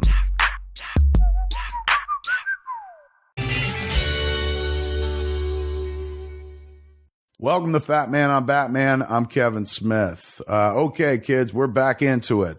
Me and Mark Bernardin watching Tim Burton's 1989 classic Batman. Michael Keaton as the Dark Knight, Caped Crusader. Jack Nicholson as the Joker. Cinematic classic. I've ripped off so many fucking moments from my movies from this movie alone. Whenever I think about comic book movies, pre the Marvel Universe movies and Nolanverse, this was the one that I always thought of. If you see Jay and Silent Bob, super groovy cartoon movie coming to home video pretty darn soon, and cable and stuff like that, or if you see us on tour, you'll see I stole liberally from Tim Burton's 1989 Batman. It captured my imagination. I love this movie. We watched it, me and Mark Bernardin, who you all know he's a writer for The Hollywood Reporter. He's written comics, written TV shows. He's been on the show before. We watched it separately and then sat down and watched it together and recorded this commentary track, which we're kind of in the middle of. We got about an hour and a half to go on the movie at this point. So, it's us looking back at this movie that meant so much to us. And now, with age, you look back on it and I'm looking a little weathered and stuff, but still such a great watch and an important moment. I think, Mark, referred to it as, the Star Wars of superhero films. And, maybe that could very well be true. If, let's say Superman was the Star Trek of superhero movies, then definitely Batman was the Star Wars of superhero movies. It was good times, and we're in the middle of watching it. If you want to line up your copy of the movie on DVD or on iTunes or if you're Amazon, however you're watching, streaming the movie or something like that. You strung up a print if you're Quentin Tarantino watching an actual print. We're starting right now at the 39-minute mark, 40 seconds. In this scene, the Joker is sitting at his desk looking at the newspaper. Winged freak terrorizes. Wait till they get a load of me. We're at that scene. So line it up and let's dive right back into Tim Burton's 1989 classic Batman with me and Mark Bernardin. Here we go. This, of course, a very famous image of him behind the desk going, wing freak terrorizes. Wait till they get a load of me. I love this, but he goes, boop, boop, boop. Like shit like that's what made it. There it is. And then he just chuckles. Like that was a touch of madness, man. It was over the top and fun. And he just chewed the scenery. I remember when I saw Batman Begins, that's what I felt like was missing. I wasn't looking for the camp of the Adam West Batman, but I remember saying like, it's good, but it's earnest. It's so fucking earnest. It takes itself seriously. And like grim. And very grim. It didn't have like the lightness of Batman. And when I think of the lightness of Batman, what I'm thinking about is the gallows humor of the Joker. And they got around to that. In the next movie, they were there. Here's a Bruce Wayne that just fucks and runs, man. I gotta go. Totally. He's the Liz Phair of superheroes. He's just like, I'm fucking done, man. Don't think about me as I'm running down your fucking leg as you leave my house. Go, Alfred, get her out of here. It's all over. And he's lying to her, man. And he says, Jesus. This is a Batman movie where people say, and look at Alfred. Watch Alfred sell him out. Watch. She's like, well, I guess I'll talk to you guys, when you get back. And he's like, back, Miss Val? We're not going to be here for quite a while. He knows he works for Batman. Totally. This Alfred is the worst Alfred in the history of Alfreds. Knows he works for Batman, so he knows that this dude's, even if you don't think your boss is Batman, he knows his boss is Batman. If your boss's girlfriend, who he just fucked, comes downstairs and says, I'm not going to see you for a while, I'll see you when you get back. assume your boss just lied his fucking ass off. Of course, ma'am. Bingo. And you walk out. You don't fucking give her more information like, we're not going anywhere. We're going to be fighting the Joker, ma'am, because my boss is Batman. But that's minor compared to the grievous sin he commits fucking later on at the end of the movie, which we'll get to. But anyway, Batman fucks and runs, man. And then he doesn't interact with her again for a while. Until he shows up at her apartment. And that's strange. Yeah, crazy time. This is a cool scene as well. This is the scene where the Jokers meet with all the bosses, and it's the first time where they show him putting the face makeup on.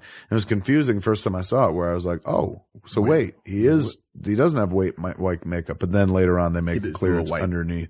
So it's a good makeup job. It's makeup on top of fucking makeup. It's made to look like it's covering some form of makeup.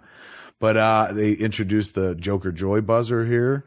And I remember Tim Burton being interviewed on some TV special back then, and he was just like, this was something that meant a lot to him. He was like, if you've got the Joker, you just want him having this conversation with a burnt husk or something like that.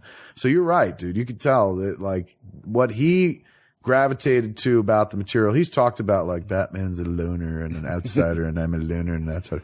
But it's the Joker that he was attracted to.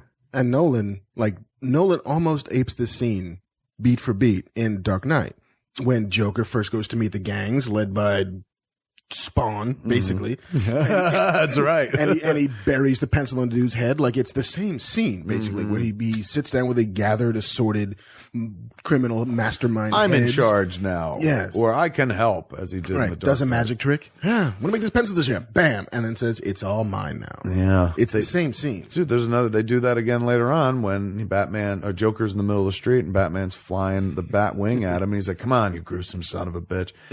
Looks just like the Bat Pod racing at the Joker, who's like, hit me.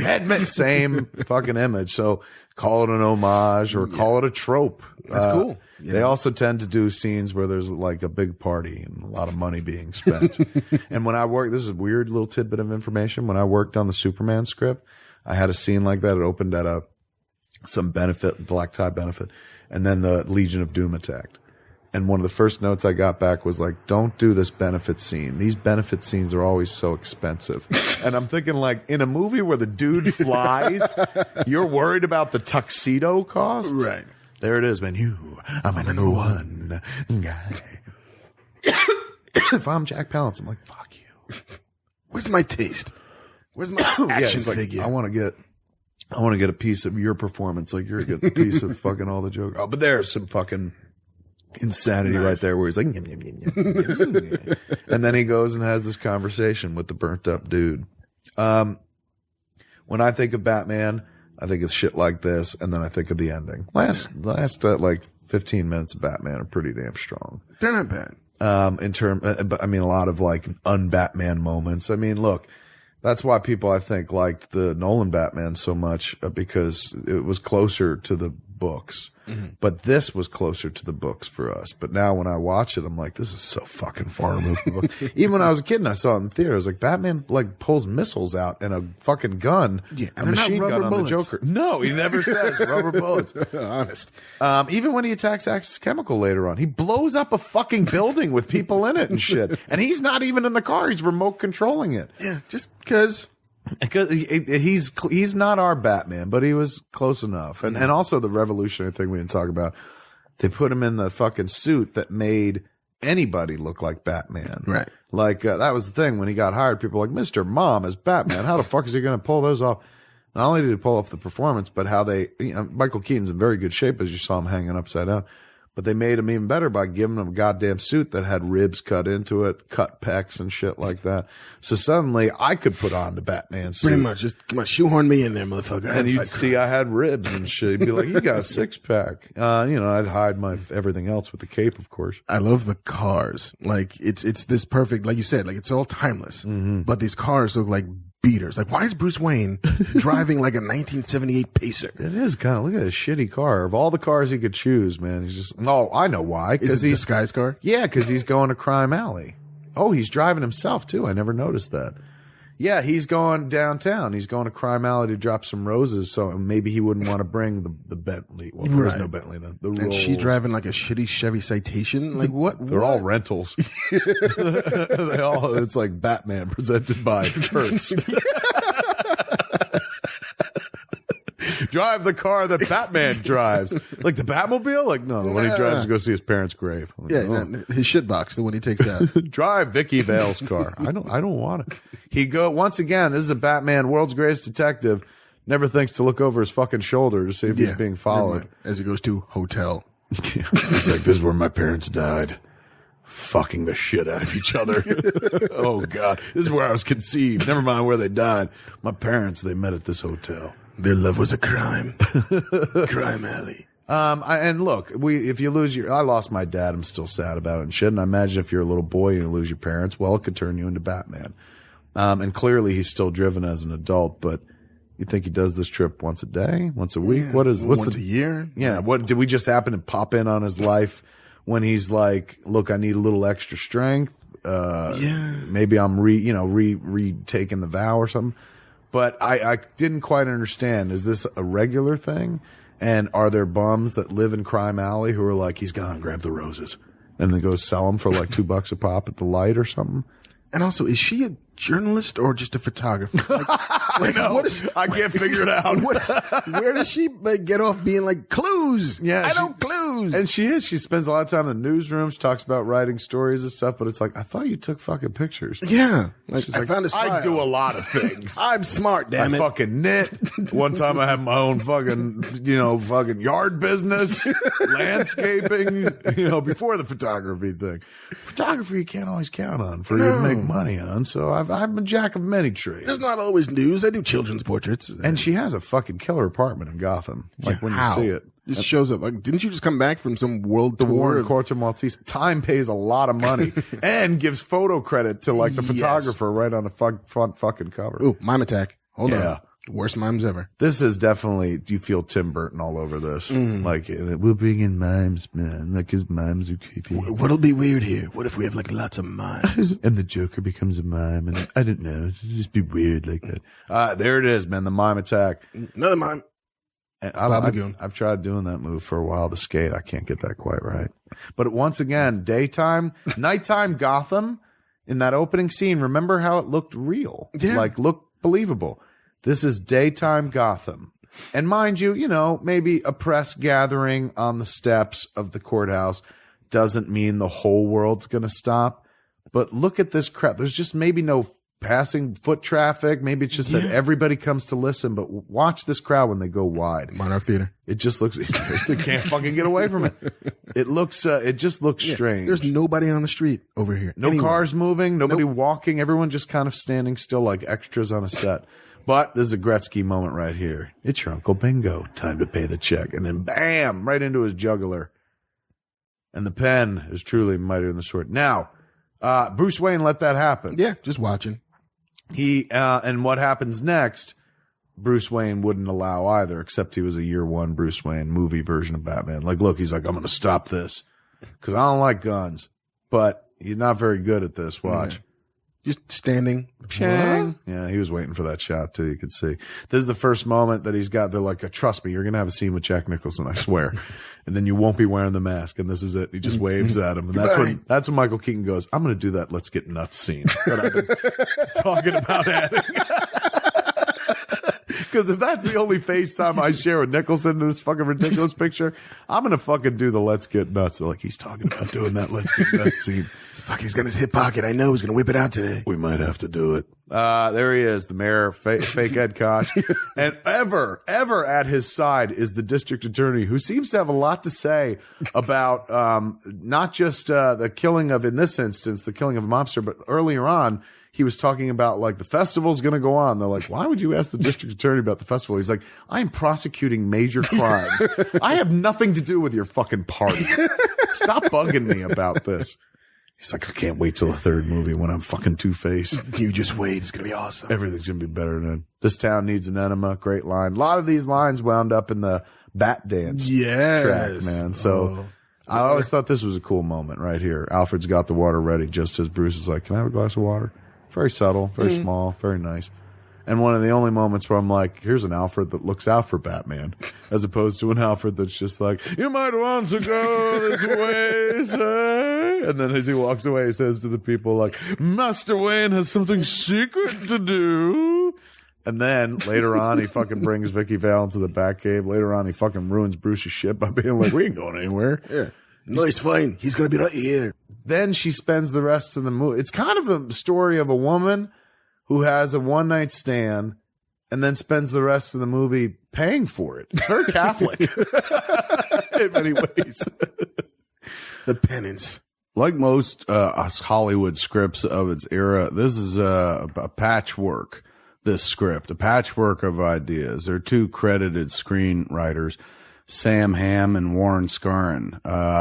So I guess in 1989 or in the 80s, your name had to rhyme in order to get a major motion picture gig, writing Batman. Sam Hamm did the first draft. Warren Scarron came in behind him. I think Warren Scarron had worked on Beetlejuice, so maybe Tim Burton said, I like his writing, bring him on to do a pass on this. I remember reading the script. They said the Batman had coverings in his eyes, like with mirrors, like you weren't supposed to see his eyes, kind of like in the comics, the white slits. I always kind of dug this scene a little bit because it starts off with Bruce being like, oh, why don't you marry her? Being a dick to Alfred. And then he reins it in. And at the end of the scene, he actually says thank you, which I think is a big part of the Bruce Wayne Alfred relationship. I mean, yeah, you boss him around like he's an employee, I guess, but like there's a lot more gratitude because without fucking Alfred, you would have drowned a long fucking time ago, rich boy. I used to, I had a copy of The Killing Joke, a third printing that I cut up with a scissor and made into a collage. And an ex-girlfriend of mine was like, it was really creepy when I saw that Batman movie and he was sitting around cutting shit out of a comic book or a magazine. She's like, reminded me of you. And I was like, thanks. Awesome. I win. I just can't believe you thought of me. Can we go out again, please? I fucking love you so much. Slam the door. Did you notice that fucking picture of Knox? That's not so much a photograph. It is as a fucking headshot. Bob is one hell of a photographer. He almost looks, everybody here seems really fixated on photography. It is. It's like, it really captures everybody's imagination. They give props for it. But I'll give you, look, I saw the pictures that Vicky Vale took, and I've seen the pictures that Bob the Goon has taken. What's the difference? Why is she celebrated and Bob the Goon has to work with this guy? I remember they used to sell that jacket in the Warner Brothers store, and I wanted it so bad. It was expensive. Yeah. That was before I could afford shit. But now, in retrospect, I mean, yeah, it'd be a cool thing to have, but you wouldn't wear it all the time. I'm of a mind to make some mookie. Yeah. What does that mean? Well, I don't know. I think he made up a lot of his shit. Like, seriously, there are just some things he says that, you know, he's like, I can do whatever I want. And they're like, yeah, go ahead. And he's like, eh. And he just made up some shit. I'm just going to dance here. Why? Just cause. It's crazy. But he's right. Like, it works. It makes him interesting to fucking watch. Bruce Wayne, not so much, unless he's wearing them glasses. Then you want to be. Less so. This is where they start revealing a little bit of the plot. How the Joker is hurting people in Gotham, or intends to hurt people in Gotham. I will say that I appreciated that he wasn't poisoning the water supply. Yeah. Why? Because that's so, like, that's what Cesar Romero's Joker would have done. Here's what we do. We're going to poison the reservoirs. Everybody drinks the stuff. At least it was, we're poisoning your food. That made it kind of scarier. Until Batman Returns, when Ra's al Ghul poisons the water supply. Then they come back to it, yeah. Pretty much. Like, I'm gonna liquefy your water supply. This is actually, I think they do this because then it gives Batman an opportunity to be a detective rather than just be the guy that shows up after shit has happened, and exacerbates poor situations. It gives him a chance to like look into what is creating these deaths, because people have now, there are reports on the news about people dying of like a Smilex gas or a Joker venom kind of thing. And as we see this anchor chick right here, she starts Mayor Borg succumbing to, is that who that is? The Mayor Borg just announced, like, really? Mayor Borg? Wow. Voted for Mayor Borg. She, what you find out is that the Joker's adding elements to a bunch of shit. And when used in combination. Right. And you never knew which one. So yes. It was like if you used your makeup with your deodorant, with your hair products, it or could kill you. Your mayonnaise and your toothpaste and your whatever. It's a cool idea, man. It's not bad. But buried in the background because it loses to this commercial. When you think about with the movie, you think about like, oh yeah, there's that weird commercial where he's like, new and improved Joker products, Smilex. Like, God, this dude must have just been this must have been like one of the greatest acting jobs he ever had. Must have had the time of his life because he's like, I can literally do whatever I want. They've given me like $10 million. Yeah. And look at this. This is kind of like the video that Nolan did too, to some degree. He's like, he's got somebody captive, and it is reminiscent, man. There are some. I mean, and it's, not that it's a trope per se, but it's a perfectly valid story element. I wonder if he ever gets together with Mayor Borg and goes like, you and I are the only two people on the planet who ever wore that face application. Like, they have her in full Joker rictus grin in that one shot. But nobody else, they don't ever do that to anybody else. You see people dying later on or being hit by Smilex gas and they're just grinning wide, but they're not wearing the application. Love that Joker. So creepy. This was very Joker-esque though. That's what I kind of dug about this, man. How creepy they would go with them was, closer to, I mean, think about it. We're seeing this movie after The Killing Joke. Came out. So, of course, we're like, ooh, man, Joker, mad Joker. Okay, so Alfred has access to police files. Apparently. The information requested, sir. Look, confidential police documents. Which apparently Batman, you think of Batman as breaking into police headquarters, getting that information himself, but Batman's too busy watching television, so he sends this creepy old man who gave himself away right away. He's like, I'm not looking for the records office, everybody. Like, man, this dude's big. This has a line, the Alfred Let's Go Shopping line was in the trailer too, where he's like, Alfred, let's go shopping. And the idea was, in the trailer, he goes, Alfred, let's go shopping. And then they cut to a shot of the Batmobile and you're like, holy shit. Yeah. But in the movie, he's like, let's go shopping. And they literally go buy a bunch of products. Right. And so now Bruce Wayne and Alfred look fine. They're not wearing makeup. Yeah. These motherfuckers look like on television. Yeah, they're just like, please, daddy, just don't get it in my eye. I just need money for crack. They do look fucking terrible. I want to see the mini movie where Alfred and Bruce go shopping, where they're in Food Town or something like that. He's just like, grab some mouthwash, grab that. And people are just like, holy shit, are you billionaire Bruce Wayne? Why are you buying all this shit? Yeah, I got a shop on sale. Why are you doing that voice? He doesn't really do like a voice. He just lowers his voice. He'll take it down here. Yeah, I'm Batman. But he doesn't go, where's the treasure? Where is it? You never give it to an ordinary citizen. Where is it? How Tom Hardy wasn't giggling through that fucking fight. He is wide-eyed. You can't see he's got a mask on, so maybe he's wide-eyed because he's like, you're stuck with that fucking voice. Mine's much cooler. Whoops. This is a pretty weird notion, too, and kind of sinister. The idea that he disfigures his girlfriend, who wasn't even his girlfriend. It was his boss's girlfriend. He inherits her, takes her over when he kills Grissom. Well, no, but he was having sex with her, and that's why Grissom wants him dead. Right. So he kept her around, but then he disfigures her. Yeah. Like, why the falling in the chemicals turned him into some crazy sadistic freak. But he was always crazy and sadistic, as we see when he kills Bruce's parents. He's about to shoot Bruce, and the other guy's like, let's get out of here. And then he goes, see you around, kid. Yeah, but like... The idea was he was always a crazy fuck up. Yeah, but he wasn't like disfiguring people. Just cuz. That's true. Well, we know why, because he makes art, as he tells us in this scene coming. Great line. He's like, I make art until somebody dies.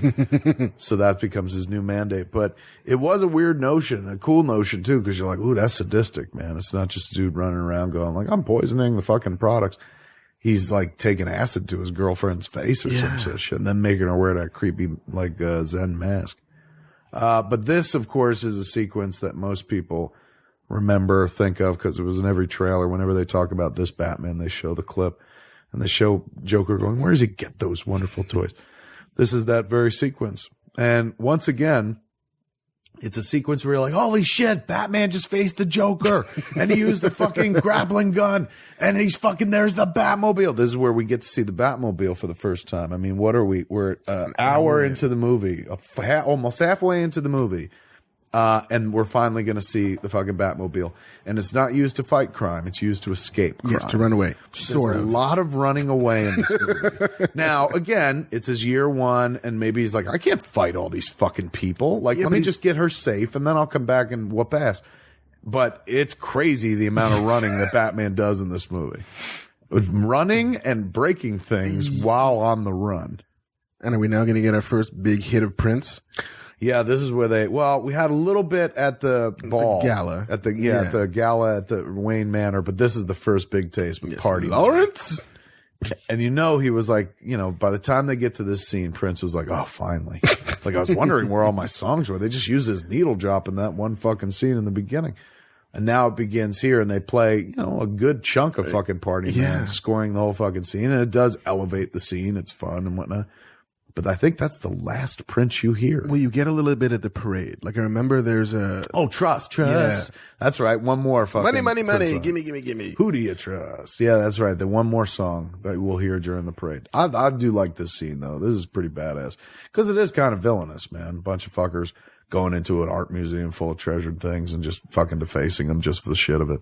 And we don't know if he killed all those people with the gas, but let's assume yes. Yeah, because he doesn't seem to be a guy who pulls punches. Yeah, exactly. Why bother? I wonder, was that really Jack Nicholson writing Joker was here? He's got really good handwriting. I mean, and fast. It went fast, and also he never lost paint. I know. It's like he was a teacher or something. I think it was somebody else. I think they were like, we got to hire a real hand, a stunt hand. At this point, Prince is just like, man, they're going to play every one of my songs in the movie, but it's this and that Trust one after that. And that's about it.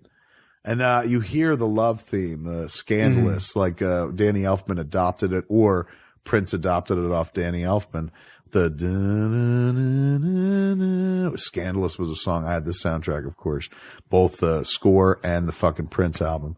And, I got blown to that song. Always, whenever I hear that song, I think of getting blown. And right after that fucking song on the soundtrack was Bat Dance. So I remember, hurry up. It's got to stay romantic. I wanted it to end beforehand. And then she, if you remember, Bat Dance begins with him going, oh, I got a live one here. She popped up and lip synced it. That was creepy, dude. That ruined the blowjob. I was like, no, don't mix Joker in there. Like, it was hot when it was Scandalous and shit and Prince, but don't pull a Jack Nicholson Joker line. But I do, for the most part, when I hear Scandalous, I think of that blowjob, except for the tail end of the song. I think, gotta finish. All right. Love this boombox, man. That is so 80s. Oh, I miss my old boombox. Yeah. We were shooting something fairly recently. I was like, get me a big old boombox. And they're like, they don't exist anymore. They're like, you can get one and put an iPod in it. What a big Radio Raheem boombox. Oh, they just don't exist anymore, man. And everyone it's funny. Sound got smaller. We all wanted that big box. There it is. Look at the fucking cover story. Photographs by Photographer. Vicky Vale. Now, why does he have this stuff, or did she bring it along? She brought it because apparently Bruce, she made, the Joker called her up, said he was Bruce Wayne, said meet me at fucking the Flugelheim. And then, Bruce, at one point Alfred's like, Miss Vale says she's going to be late for your meeting. And he's like, okay. And he's like, wait, we're not having a meeting today. What? I'm a detective. Yeah. Dun, dun, dun. And then it took him like 20 minutes or more to get dressed. Yeah. And get here and, to watch what's going on. Once again, doesn't save all those gassed people. Yeah. He will save her though. True. Well, he's like Superman that way. We should have a running ticker take of people Batman is saved in this movie versus people Batman is probably hurt. And it won't be quite Man of Steel numbers, but I think you'd be surprised. Because we don't know how many people get hit by the giant baby squirting out the gas at the end that Batman sort of saves them from, kind of, maybe not at all, really. And then cuts the cord. There's so many. If you grab the balloons the way he grabs the balloons later on and take off into the sky, you would be towing the cars with you, or because then he cuts them. It's weird. We'll see it later on. But this sequence here, man, Nicholson once again eating the scenery, the avant-garde of the new aesthetic, talking about I make art till somebody dies, shit like that. I'm the world's first fully functional homicidal artist. And then there's the one of the Alicia, weaker that's her Kim name. Basinger moments where she's just like, why is she wearing a mask? Like Scooby-Doo acting. Yeah, a little bit. Zoinks! And they could have gotten away with just showing you that, but they actually go the distance and be like, look, I like this. He's like, well, I'm no Picasso, but do you like it? Gaze upon my works in despair. This is that cool moment, though, they usually show you when they show clips from this movie where he comes at her with the flower. And it's moments before the arrival of Batman. And this will be, I guess, kind of their first tete-a-tete as Joker and The Batman. Yeah. Even though Joker's technically, you will see his white makeup in a minute when she throws the water in his fucking face. But I guess this is the first moment where fully in Batman costume and fully in Joker costume that they meet. And so this is what marks like the third act of this movie. Can you imagine? Just these two people showing up on stage in makeup. That's it. There's no real story distinction between the second act and third act. Just these guys are here. Why did he want her? I guess, he saw a picture of her and he thought she was pretty and shit. And so he was like, he set up this fake date. But he also says he wants her to document his work. Yeah, Like, he wants to that's the sales hire her. pitch. Yeah. Oh, there he is. That Batman entering through the skylight. You look, the rest of the movie can be as fucking weird as it is, but shit like kinda that rad. he got right. Yeah. Oh. And stuff like this too, where you're like, huh? Why does everyone just stand still when he's fucking waiting for the thing to do? I like this little guy who jumps, hey. And of course, leading to one of the most famous lines in cinema history, which you don't even see fully on camera. You just get the tail end of it. Where does he get those wonderful toys? And then the chase is on, man. There's a great reveal of the car, of course. Which one? That one. Ba-da-da-da. Like, come on, man. How'd you not see that car, lady? Which one? It's certainly not the. He's like, look, the shit box. That's the one I take to drop flowers at my parents' death box. So when I'm out on the night town, I like to take this very Anton Firsty ride. Yeah. Anton First designed Batmobile is my favorite Batmobile. Yeah. Ever. Yeah. I'm not a big Tumbler guy. Didn't look like a Batmobile to me. This looks like a Batmobile. It does. Although this is the slowest car chase in the history of the world. You ain't kidding, man. Around fucking 3 blocks. You watch how many times you see the Monarch, and they try. Right. Here's how I'd shoot the little batarang here too, so I can turn tightly while I'm doing 20 miles an hour around this corner. Like I couldn't make this turn without the magic. It's like I can't slow down to 18. We'll get killed. And you do this thing where the cord's like, help me corner fast. And the meanwhile, you take out 20 people on the curb. You're like, it's all good. Don't worry about it. Batman cut my legs off with a cord from his car just because he couldn't negotiate a turn. Now Gotham won't have any lettuce. The salad days in Gotham are over, ladies and gentlemen. We had one lettuce truck. All they needed was like a crate of chickens as well, just to complete the comedic effect. And then the Batmobile is so badass, it could be stopped by a bulldozer. Yes. Let's get out and run. Should we wait for it? No, let's get out and walk away. Yeah. How about I use some massive trick? What about I use these fucking lasers and shit to blow that thing out of her way? He's like, no, let's just run for it. How about just say, could you back up? Yeah. We're in a fucking hurry here. And again, what are they running from? I don't know. And why is he running that way? Like, don't ever show him running. Yeah. It's certainly like that. I mean, she's actually running a little more athletically than him. Shields was badass. I remember just losing my shit when Shields and then suddenly like armored caterpillar. And that was a very armadillo. Tim Burton-y moment. That looked like Tim Burton's animation. The car getting covered with the armor. Yeah. Bang, bang. They're firing guns at him and shit like that. And he could take it because he's wearing a suit of armor, as we find out in a little bit. This was, I remember, one of the most terrifying fucking moments in the movie for me because it's Batman point blank asked somebody how much they weigh. And I'm like, if I was in this world and Batman was like, how much do you weigh? I would have to lie. Like she did. Yeah, just going with that. But I would have lied by a couple hundred and shit. But she lies and fucking, he pays the price for it in a fucking minute. They can't make it the full way because, she fucking fibbed about her weight. I like that. See the thing on my belt, grab it. She's like, I already did that the other night. You didn't call me back. Ah! And then he lands and fucking gets knocked the fuck out. Badege. But he tries to give the kick. He's like, you piece of shit. And they fucking biff. And then bam, bam. Nice. Thank you. Now, right then and there, you're like, that wouldn't fucking happen to Batman. Are you kidding me? And why doesn't anyone just shoot him in the goddamn face? Like the face is uncovered. If you figured out it's body armor, just shoot him in the mouth right now.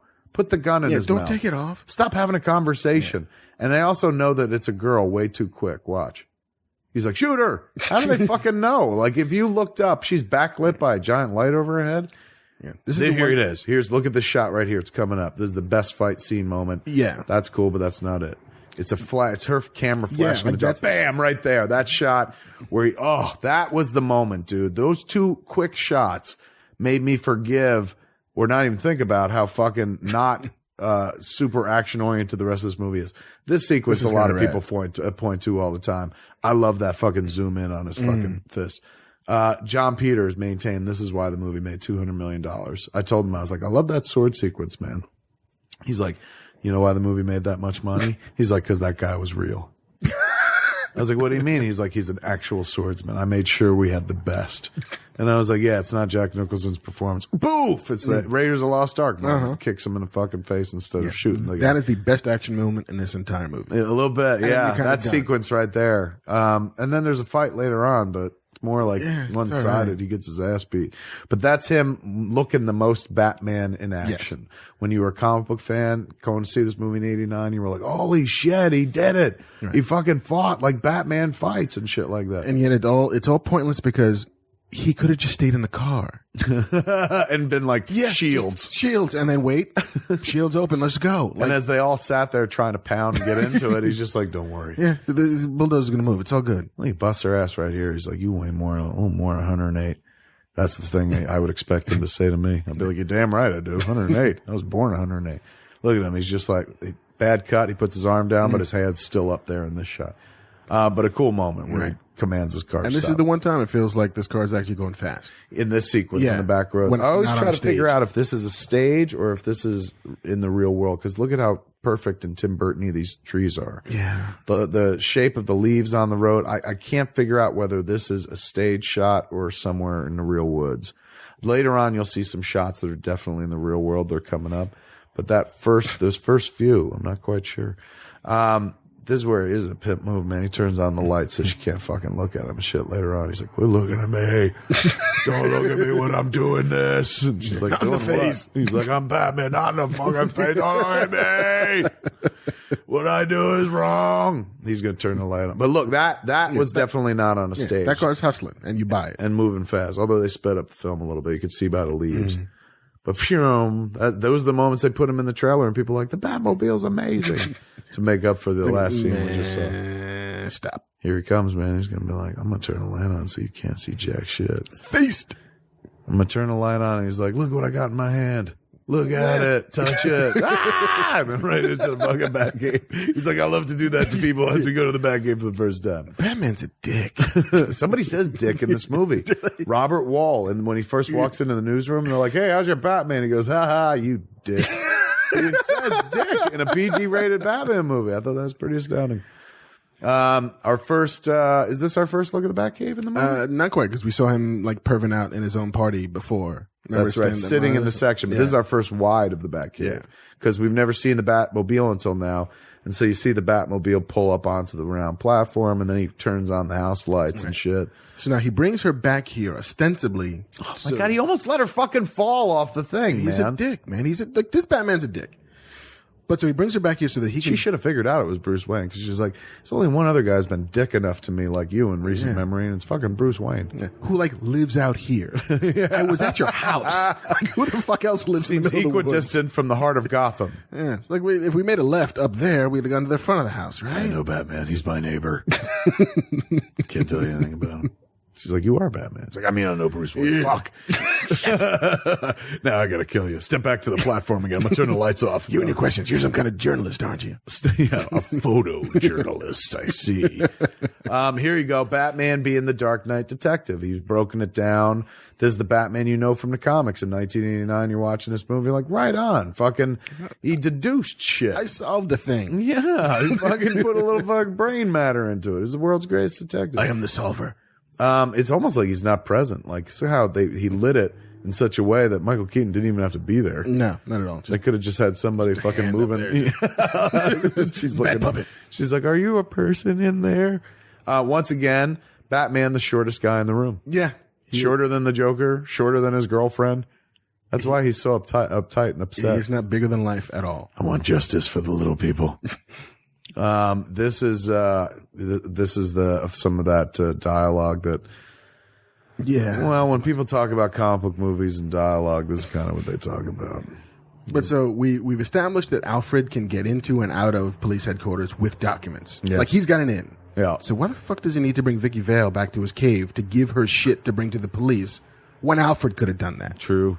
Never mind that, dude. Look, there's Scope, a bottle of Scope on the back computer. There's something you don't see every day, man. You never see that in a Batman comic, a big old bottle of Scope sitting right there at the Bat desk. And just gets home from a hard day of fighting crime, hard night, as we all know, and a dark night, if you will, and has to quick, take a mouthful of fucking Scope because he's just like, there's a lot of blood in my mouth. You would imagine as Batman, you're getting punched repeatedly. So yeah, man, there's like a constantly bad taste in your mouth. In fact, now that I think about it, there should be Scope bottles like in every Bat cave, Bat desk shot. Shit you would have right next to the Bat desk, man. Like fucking, I'd have, if this is a real movie, there's a fleshlight right there next to the fucking Scope on the Bat desk, because being Batman is fucking stressful. I imagine you'd have to tug one out on the regular, man. And Alfred's always fucking your shit up with the ladies and telling them you're, going to be around for quite some time and shit like that.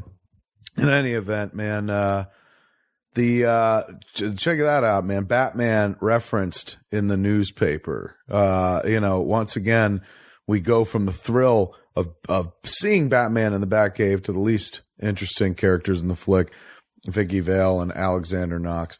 And then there's reference to Batman. And then this TV news report, a lot of exposition with the TV news guys.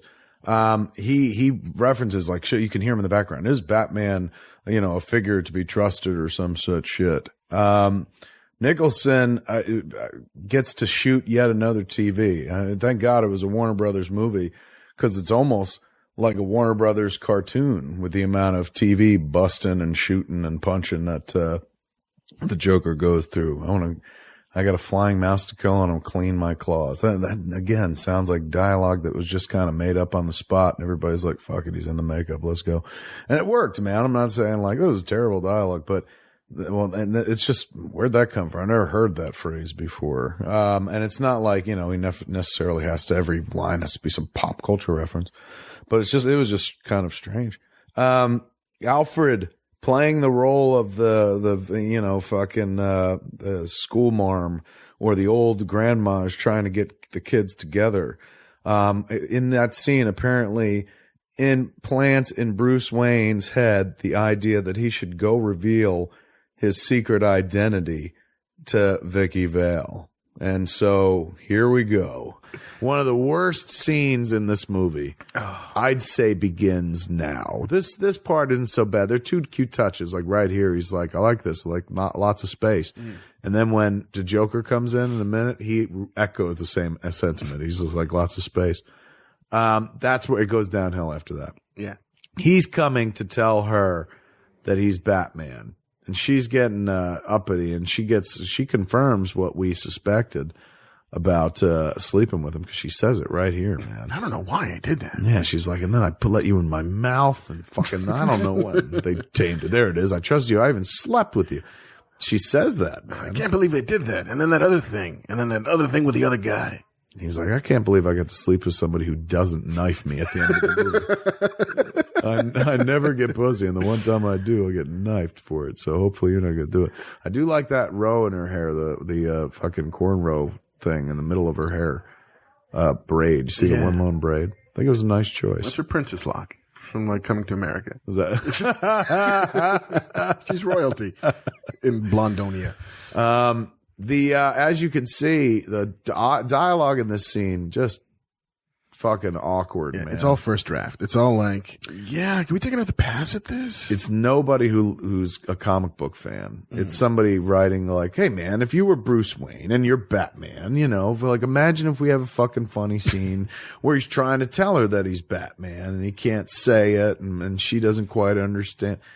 Ill-advised, unnecessary. I wish they would have done one more scene of him as Batman rather than this. But or at least again, give this some energy, and not just like two people sitting in an apartment. Like, well, this is the scene. He was like, look, I begged for the let's get nuts scene, and I got it. And then soon you'll see what I mean by the let's get nuts scene. In the novelization of Batman, the movie, there was a scene after this, which is not in this movie. And I wonder if it was in the shooting draft or I wonder if they shot it and then just said it didn't work. But it's apparently, as you can see, it's daytime. After this sequence, Bruce disappears, the Joker leaves and Bruce disappears. The Joker went somewhere in public or whatever. There was one more Joker Batman showdown. And then Batman showed up on a horse in daytime. But that never, I don't know if they shot it or if it's just in the novelization, but you could look it up. There it is. He's like, I'm Batman. I remember seeing that in the movie theater and a bunch of non-comic book dorks like, ha ha ha ha ha. And I'm sitting there being like, you guys don't understand Batman. He would never do that. Bruce Wayne would never mouth the words, I'm Batman. There's no truth in this art. Lots of space. But he's not looking at the apartment at all. This time he's looking at her legs. Yeah. That's Jack Nicholson, man. Funny dude. Here we got, the Michael Keaton Batman, of course, unlike the comic book Batman, doesn't just have his Batman outfit on under his clothes at all times. So he's fucked without his suit. And that's what I remember too about that scene that was in the book. Like he called Alfred. He's like, Alfred, bring me my suit or something. And if I remember correctly, he got dressed in a Volkswagen or some shit. Maybe I'm remembering that fucking Mallrats or something. But the Joker indicates, of course, that he got rid of he made art until somebody died. Alicia was killed. He totally wins. Omelets and eggs. And he breaks something on her mantelpiece. So maybe this scene is meant to show the similarity of hero and villain, because he shatters something on the mantelpiece. And then Bruce Wayne shows up and says, let's get nuts. And he shatters something on the fucking mantelpiece as well. And she's just eating popcorn. Yeah. But so his Bruce Wayne's plan here is to get the Joker to shoot him. Yes. Right? Is it? It seems because he put the metal plate. He put the metal plate in there. He antagonizes the Joker. Like, let's get nuts. Like, otherwise, why do you do that? And then why does he want the Joker to shoot him? I was going to say, like, so if you draw the Joker's fire and the Joker shoots at you and you're going to pretend to be dead. To what end? Yeah, like fucking, will that protect Vicky? No, it will leave her unprotected. Yeah, and you were just about to tell her you were Batman, so it's not like it's some weird Clark Kent Superman thing where you got to keep it hidden. You were about to come clean. Or go be Christian Bale when he goes visit Jim Gordon in hospital, put on a ski mask, leave and come back in and start pummeling ass or something like that. But like, nobody's on the verge of finding out that you're Batman, so why do you have to do this? Like, why not just go home? Jack Nicholson just seems like he's being patient in the scene. Like, look, I get it. The kid wants to fucking act with me. He doesn't want to be wearing the goofy suit when he does it. He just wants to act one scene. He's an actor. He's idolized me growing up. And I'm sure he said, please, just one scene where I don't have to wear that outfit and act with Jack. Just me and Jack and shit. Let me be natural, man. It's called the Let's Get Nuts. And you'll see why. It's on the call sheet. The Let's Get Nuts scene. Then he had his lights out. Now you want to get nuts? Come on, let's get nuts. The least Bruce Wayne thing that has ever been done in the history of anything. Yeah. Adam West's Batman was closer to the comic book Batman in every moment. Yes. Than Michael Keaton just was in this sequence. Would you like to get nuts? Let's get nuts. Why doesn't the Joker shoot him in the fucking face? Nobody shoots anybody in the face. They just, come on. And one shot, I know you got a little Derringer, maybe it's only a one piece, but like, you see no blood. You're willing to shoot him. Why not, like, ask Bob for a gun and be like, let me finish the job and perforate this asshole. Yeah. And like, why do you come with the little pussy gun here? And then in like the next scene, we see the Joker. He's got some giant fucking hand cannon. And why are you abandoning her? Like, you've already shot the boyfriend. Yeah. You come to her house for something. For her. Yeah. Clearly. So why not fucking take her with you? But instead, they leave her behind. You could tell this movie was being written and rewritten as they shot. They leave her behind, and she essentially just so she could turn around and be like, hey, Bruce Wayne's not here anymore. Yeah. But like, this is a sitcom scene. But this is fun. Where nothing changed. I know. It's literally a scene from Friends. He's like, I'm going across the hall. Yeah. I just went to his apartment. Okay, what's going to happen? Why is he gone? Oh, shit. Is he dead? No, clearly. So what? And he didn't tell her he's Batman. So like, she's got to be like, where'd this fucking loser go? Like, I could have been killed and he's gone. And I thought he was shot, but now he's not here. What the fuck is up? And then would you ever bother to open a box that the Joker sent you? Because that totally makes sense. Acid. Fainting. This is fun. That seems like a John Peters thing too. He's just like, and then she could pass out. Or maybe she's like, look, everybody's got something to do in this movie. Give me a funny beat, man. I could faint funny on camera. Let me be funny, guys. And fucking Tim Burton's like, I've already got Michael Keaton with this let's get nuts scene every day. Now I've got fucking Basinger who wants to pass out on camera as if this is funny. He's like, I wish I was making another Pee-wee movie. At least we were honest about what fucking farce we were making. This is where it gets sad. Yeah. Okay, so Knox does his research. Knox is the journalist, not her. He finds out. Yeah, she takes a picture of it. Hold on, posed by the microphone. He's like, what are you doing? She's like, I'm a photojournalist. He's like, oh man, if I didn't want to have sex with you, I wouldn't tolerate this. He reveals, of course, what nobody in Gotham ever knew before. Biggest kept secret is that Bruce Wayne's parents were killed in that alley. And then you don't have to be the Dark Knight detective to put two and two together and be like, hey, I think Bruce Wayne is Batman. Well, but sort of, I guess. Like, well, she goes to the manor, and presumably what happens is upstairs, because Alfred is, you'll see him, he fucking closes the door on the bat suit right here. Batman keeps it in like a little vault. Then he disappears. Mm-hmm. Then Bruce kicks back and flashes back to the night his parents were killed. Right. Then the very next thing is fucking Alfred comes back. He's like, look who I brought with me. Look who it is. Oh, it's Vicky Vale. And you sit there going, okay, so what happened while they were off camera? She was like, I know he's Batman. Right. Let me see him. And if you're a good fucking gentleman's gentleman, you're like, I don't know what you're talking about. Or, even big, he's certainly not in any Batcave under the manor. But I guess I was wrong. It's not the very next scene. Oh, it is. This is what prompts the flashback is the Joker breaks in on this broadcast. And I remember when I saw this movie, I always felt like they put the Joker in. It looked to me, I mean, it's not, but it looked to me like the study of Old Wayne Manor from the TV show where the Shakespeare bust is. I was like, what a cool nod that is. But I just think it was like, I mean, obviously that's a chair and a fucking flat back behind him.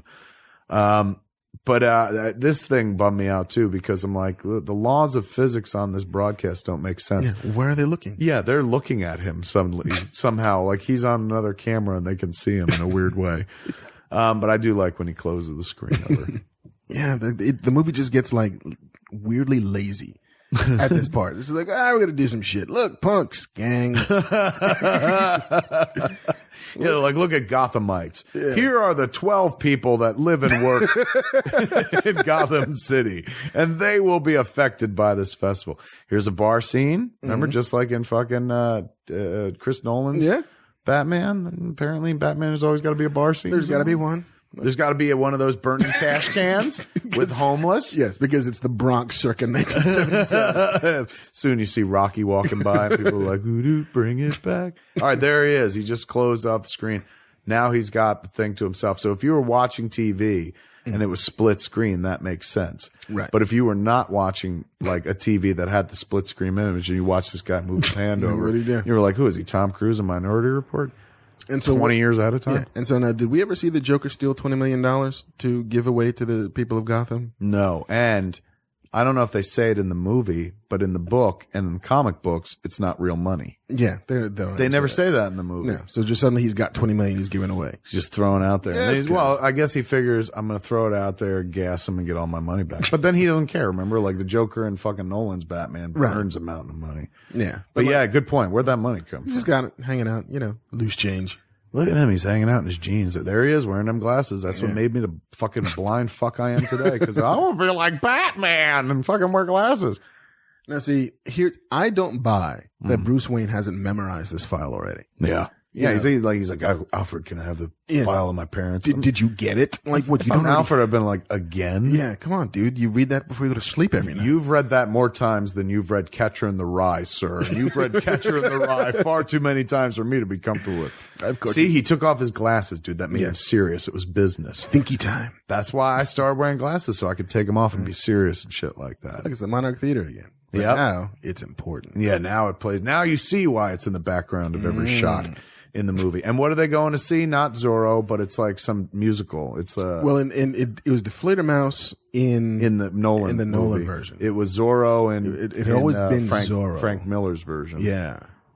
In this, it was Footlight Follies. It's a musical. Yeah, it's not even like it's not like Figaro or something. Nothing remotely relevant, evocative. Just it's a thing. Doesn't tie into anything. Oh, they liked musicals. It's Guys and Dolls. And of course, there's nothing about like, you know, this is a philanthropist, Thomas Wayne and stuff. Yeah. And this is a Gotham that's not as decrepit as the one that Batman currently trolls. But as you can see, so there's the hotel where young Bruce was conceived, as we learned earlier.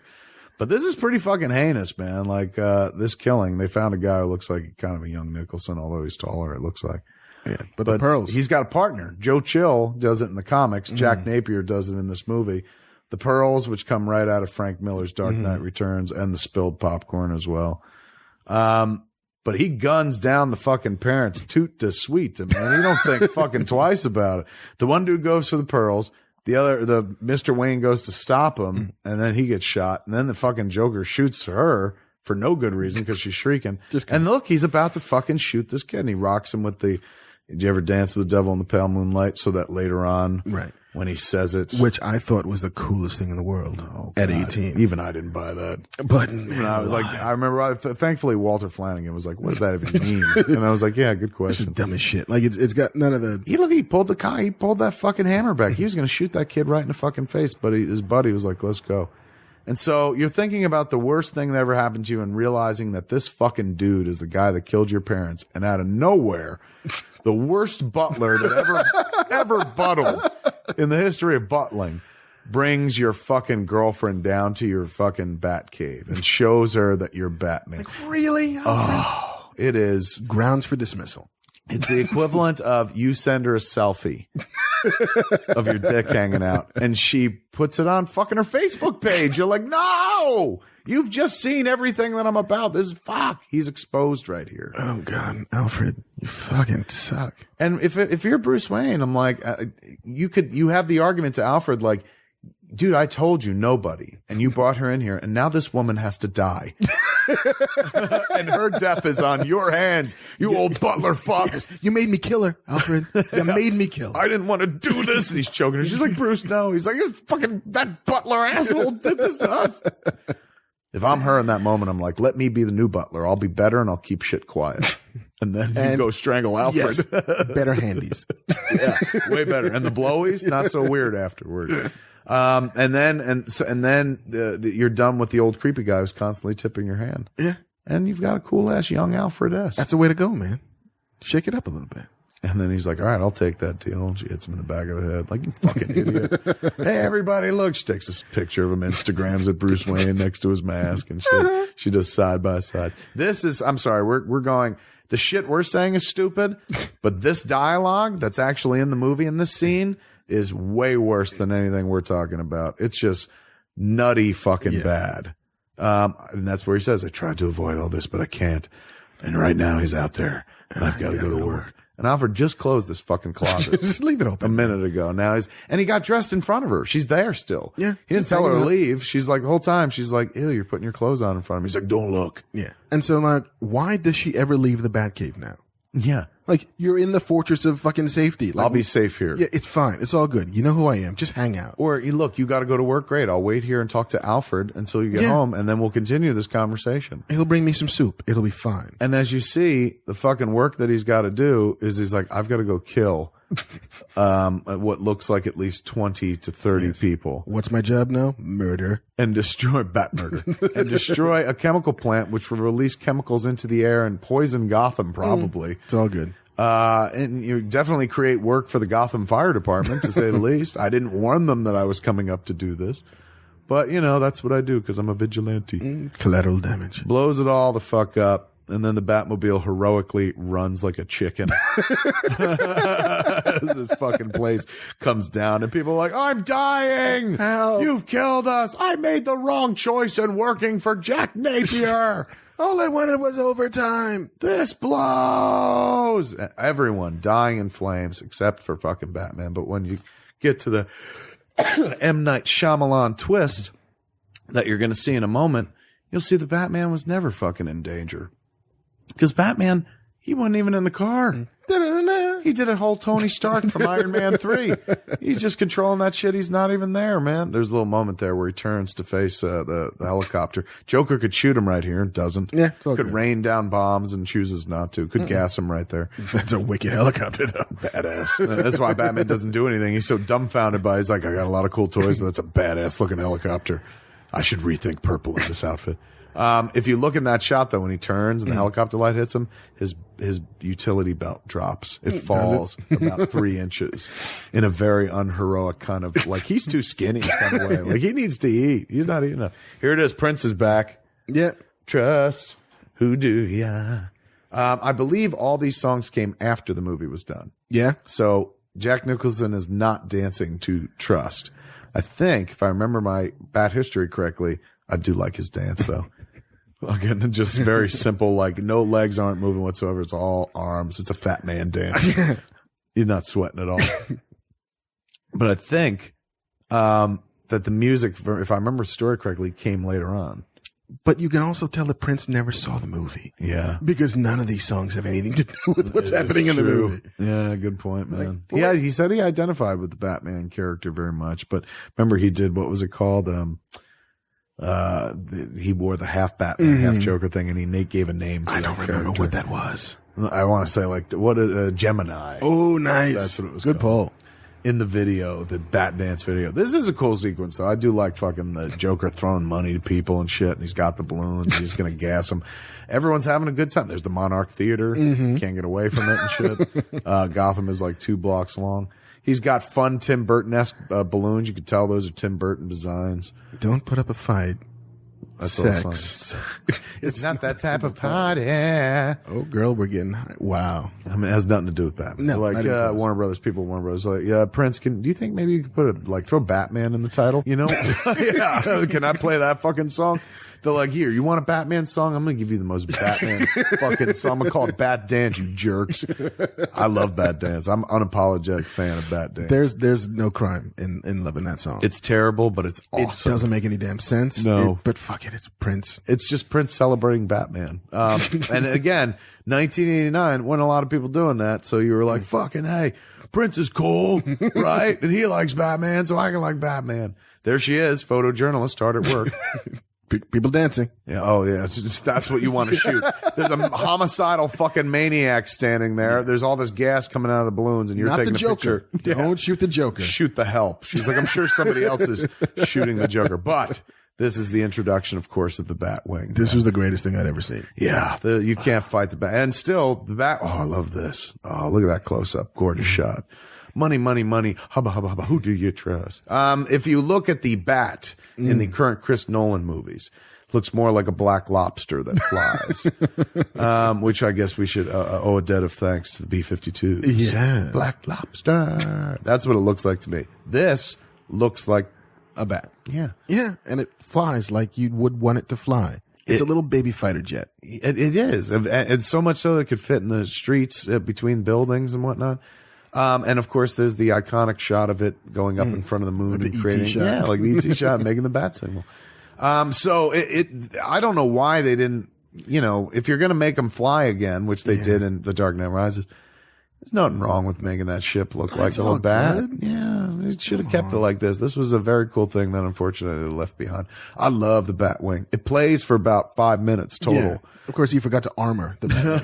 Oh my God, you could take it down with a fucking pea shooter. Some spitballs could take it down. Stiff breeze. What happened? I often think that was Jack Nicholson literally talking to the audience when he's just like, now I relieve you of the burden of your failed and useless lives. Like, just spoken like somebody who's like, I won the lottery of life. Look at this. I'm having so much fun. They paid me $10 million to pretend to be the Joker. And I've got a big piece of the back end. I'm fucking set for life. Do you know how much pussy I get? Like, that dude gets incredible amounts of ladies. More There's this so great than clip from the Oscars where he's hitting on Jennifer Lawrence.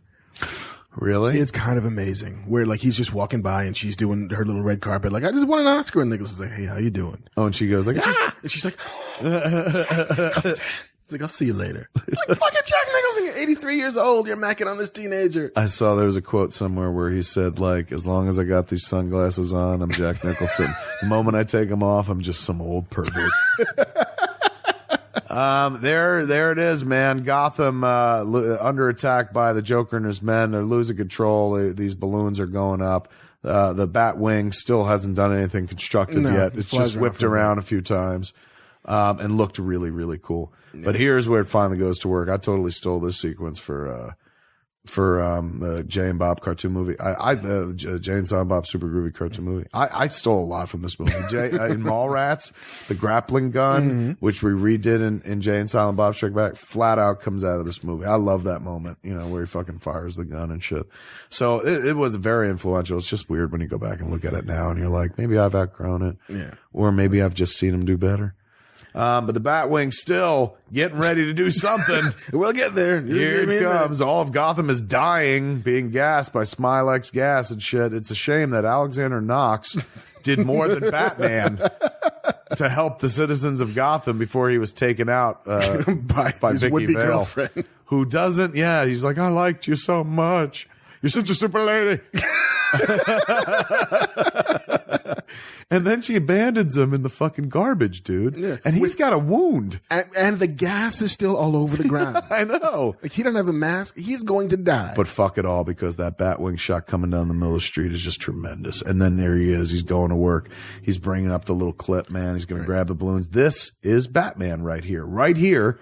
This is Batman. But it's almost closer to the Adam West Batman, because it's the bat shark repellent of vehicles. Yes, because I've got a scissor. Luckily, I knew that I would have to wrestle a bunch of giant balloons, so I had to build a cow catcher in front that would snap them off and take them off, just in case. It's like the Swiss Army knife of fucking bat weapons. And that's a cool shot, though. He stole my balloons. But still, this is Batman. I'm still looking, but here's what I'm talking about. Watch this. See how tightly they were pulled? Mm. I guess they were being held by people, but it looked like some of them were attached to floats. It just didn't make sense, the science of it. And those balloons will come down at some point and still kill. They're not going to go into space and just keep going. Yeah, he's like, I bought y'all 20 minutes. Get inside. This is for you, Army. And so in that moment, you're like, right on. Batman uses one of his bat vehicles to go in and save the citizens of Gotham. Yes. Very cool thing. Joker killing his Bob the Henchman. Just cause. It makes no sense, but you buy it with the Joker character because you're like, it's what he would do. Buyer beware. But not this Joker. Like, this Joker doesn't feel like randomly chaotic. He honestly seemed to like Bob too. Yeah. I was really disturbed by that when I saw that. I was like, why would he fucking kill that one? You could have killed any one of the other henchmen.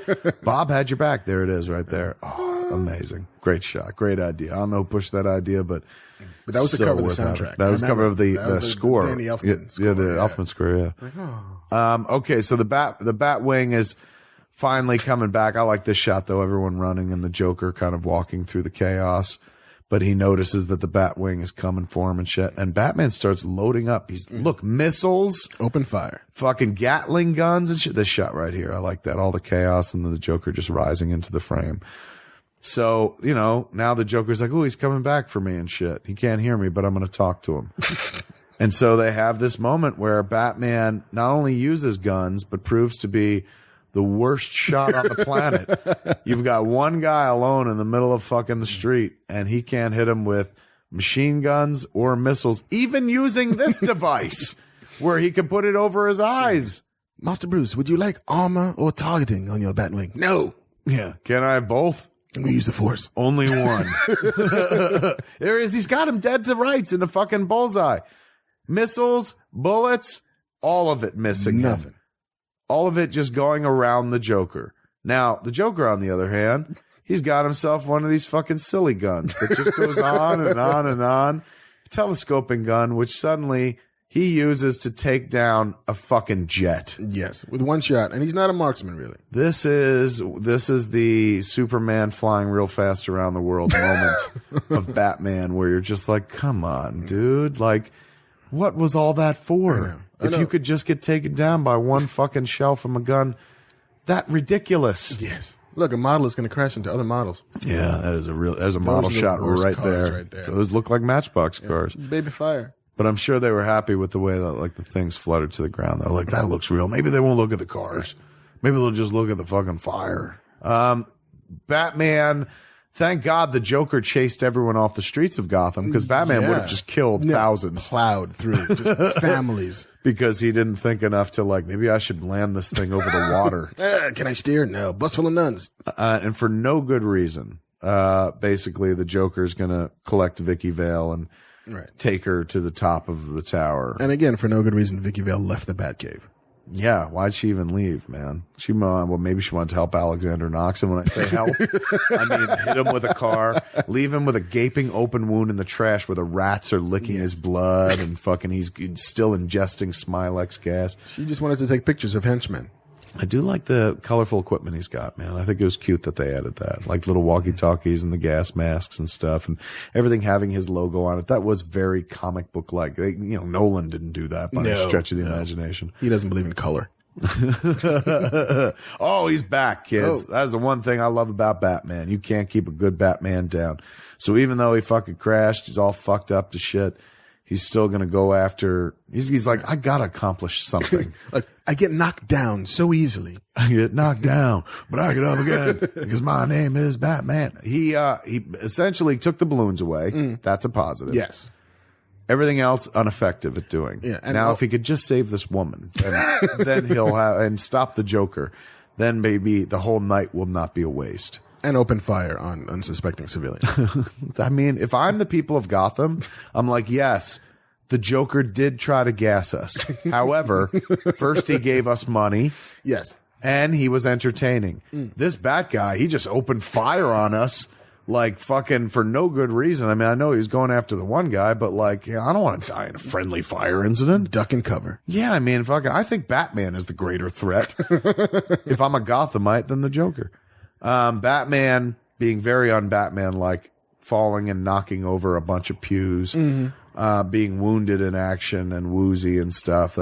He's stumbly. It's also like, why are you climbing these stairs, Batman? Use your fucking, You've got one. You've used it from the roof to the ground. Just use it again. But instead, our hero has to climb the tower to save the princess, as so often happens in movies.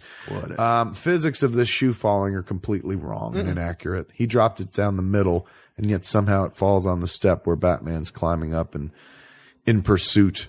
Gordon and the cops are arriving. Just cause. Yeah, like maybe we should check this out. I hear a fucking small jet crashed on the steps of the church. Maybe we should go look. And then he busts out, like his big addition to all this later on is like directs the Klieg lights. Over there. Yeah, he says, get a light on the tower, over there. Here they get foiled by, the Joker is going to drop a bell on him so the Gotham police can't come up the stairs, and so he can be undisturbed as he waits for his helicopter ride. Right. And he gets like a dozen henchmen in this tower somehow, right? Do they drop from a helicopter? Well, no, that's the thing. It's like, show up? If the helicopter was there, presumably he would have taken Vicky Vale in it, gotten it, and escaped. Right. So these guys, I guess, were just waiting up here. Hanging out. He was like, the rendezvous point is the church steeple, I guess. Presuming if in plan B, Batman crashes the Batwing, then we'll all meet on top of the church. If not, we're going to meet at Rite Aid. Everyone got that? They're like, this guy's crazy. They're like, of course he's crazy. He's the fucking Joker. Man, there's a CVS right there. Yeah, he's crazy like a fox. Because he believes in Rite Aid. Not the Monarch Hotel? Yeah, let's meet there. Everyone meet at the Monarch. See there you got a bunch of shit blocking. Right. And watch Commissioner Gordon tries to move this fucking bell himself. Here, come on. He does. He's like, well, anybody help? This is why they made me commissioner. Because I try to move the immovable shit. Because I can't move this either. All right, let's get out of here. I'm sure they've got this. Rite Aid. No, he's like, let's go to CVS, boys. And if only he'd gone to Rite Aid, they could have stopped all this from happening. There he is. He's like, put the lights up there. We can't get up there, but we might as well watch what's going on. And where's the Gotham police helicopter? Yeah. How about getting a Gotham chopper up there, man? Put some lights on this bitch. Maybe help Batman out. Or arrest Batman if you think he's a bad guy. Or, the National Guard, perhaps. Anybody else? This dude just tried a terrorist act. Yes. tried to kill thousands of people with gas. That calls for something stronger than cops who give up when they're like, this door's blocked. There's a bill. This guy, I mean, fucking Chief Gordon in this movie is like Chief Wiggum. Less Commissioner Gordon, utterly fucking Chief Wiggum. Are you sure you didn't dial 912? Take it away, boys. And then here it begins. Now Batman has to face the last few Joker soldiers. Here's the dude that kind of flips at him and shit, and he's got those boots with knives that click out. And then Batman pulls this thing out of his palm, which you've never seen before. No, and doesn't. It ejects forward. It's like a stick with a plate in it that launches forward 5 feet. With if you really have this in your outfit, wouldn't your arm be straight all the time? Pretty much, his battering ram. Yeah, that's what it is, essentially. It's like, I carry this just in case I need 6 inches. I don't want to get hit by a fucking knife. Then this dude goes to attack him and goes right through the floor. You can't even give that up for Batman. Like, you can't even be like, well done, Batman. He reacts surprised. Like, whoa, wow, that's a gimme. I win. A freebie. But then this is where a fucking dude comes in and just pummels fucking ass. I would submit that this guy beating up Batman would make a better Batman. He's so strong and powerful, and he's relentless and shit like that. He's mad, man. There's a dozen guys on this roof where there weren't before. Yeah, nobody was up there. Because wouldn't they have helped the Joker come through the platform? Yeah. Like, he's not like, all right, plan C. If I make it up to the tower and Batman's chasing me, when I first get up to the tower, even if Batman's not there to see it, nobody come out and greet me. Yeah, it's all good. Yeah. I've got this. I know where you are. But if Batman shows up, then pummel ass. That's when you're allowed to show yourself.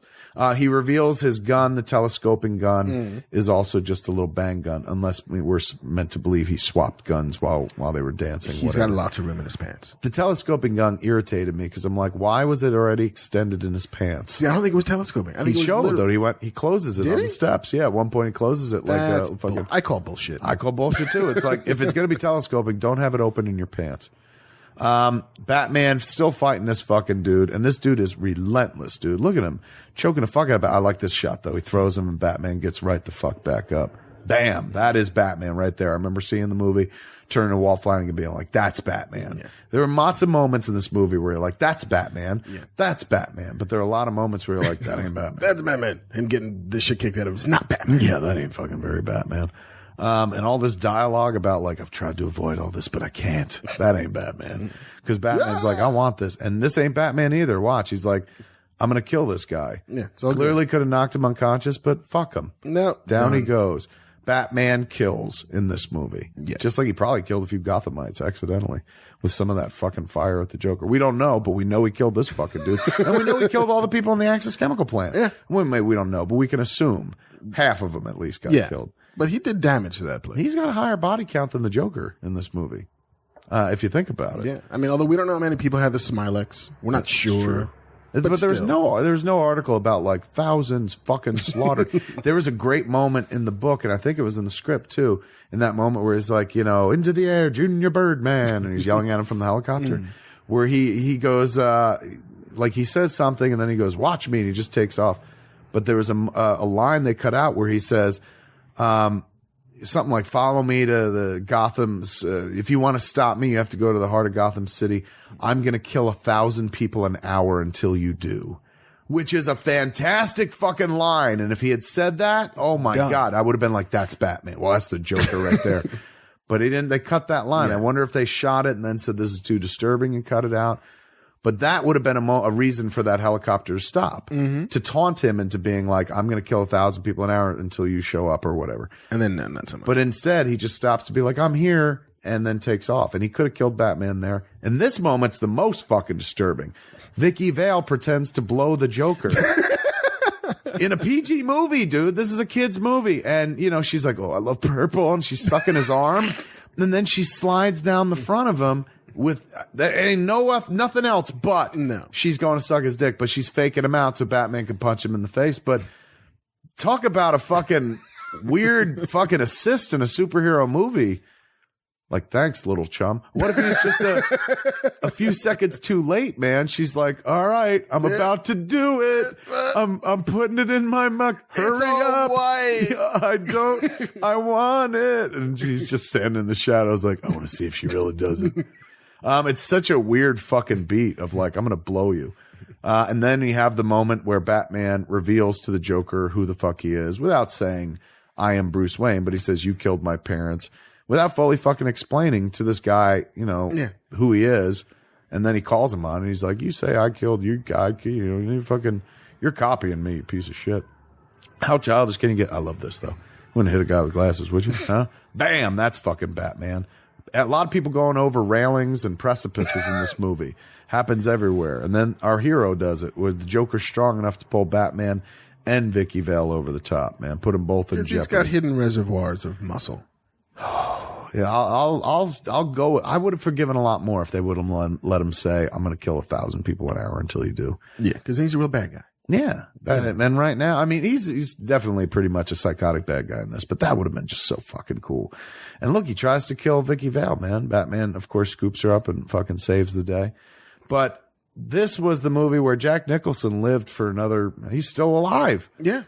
Well, you could have made a bunch of fucking Batman Joker movies, and they killed this Joker, and then the other Joker, they let him live, and then sadly, the real guy died.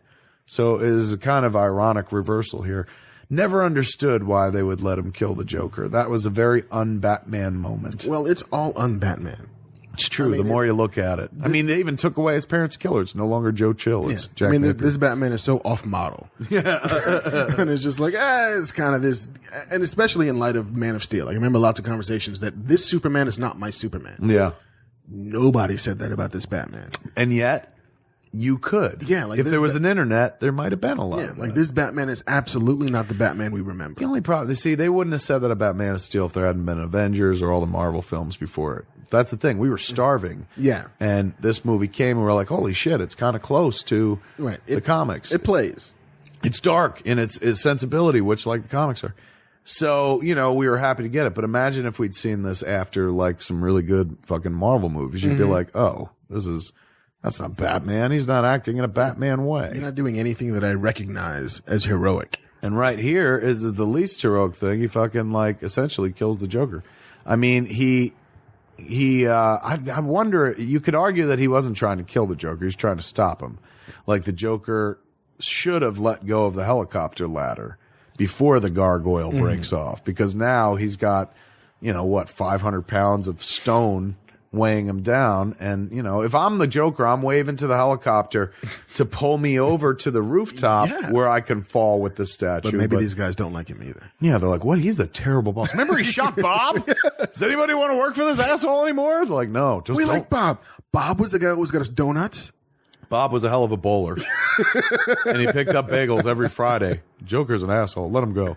And there he dies, man. Plummets to the ground, and nobody survives that, not even in a comic book movie.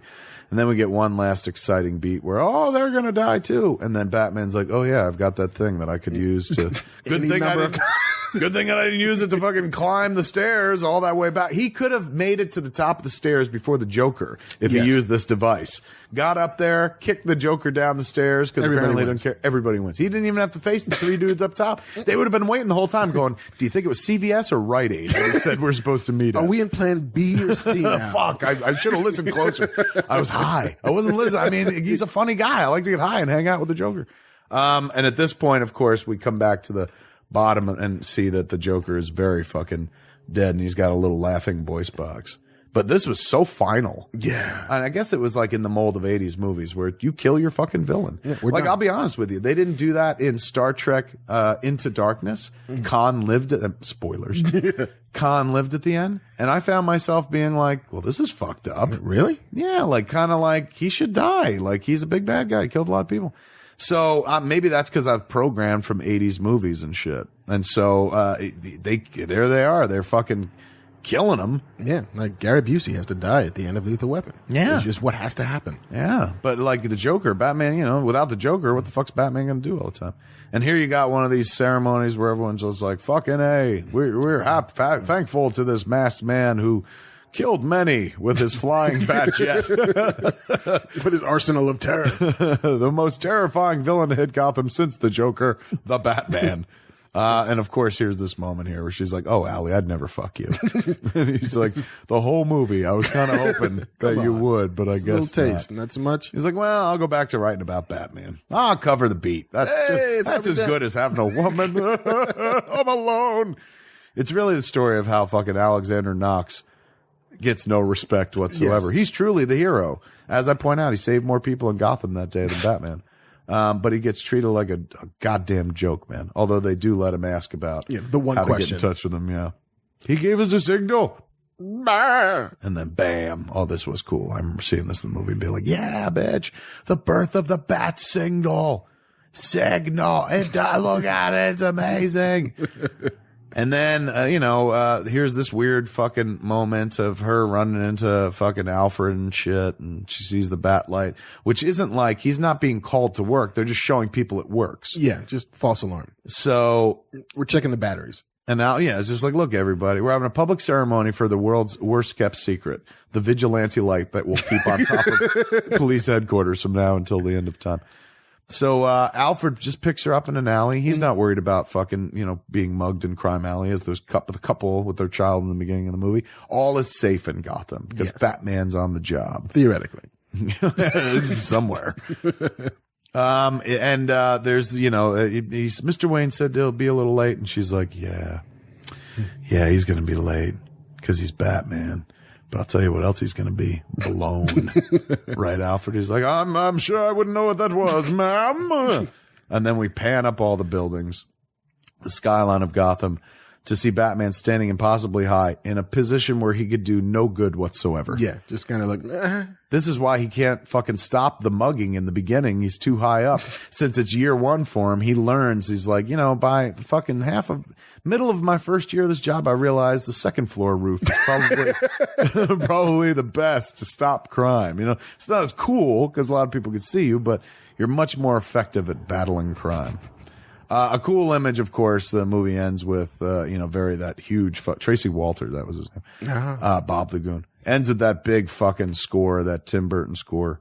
Let's shout out Anton first, who fucking, did the production design and designed the Batmobile. He did. He killed himself years after this movie. relatively recently, right? The 2000s maybe? No, I think even before that. Really? I think it was early in my career. One day I read he fucking killed, within 10 years of Batman coming out. Didn't he design John Peters' office? I remember. Yes, as well.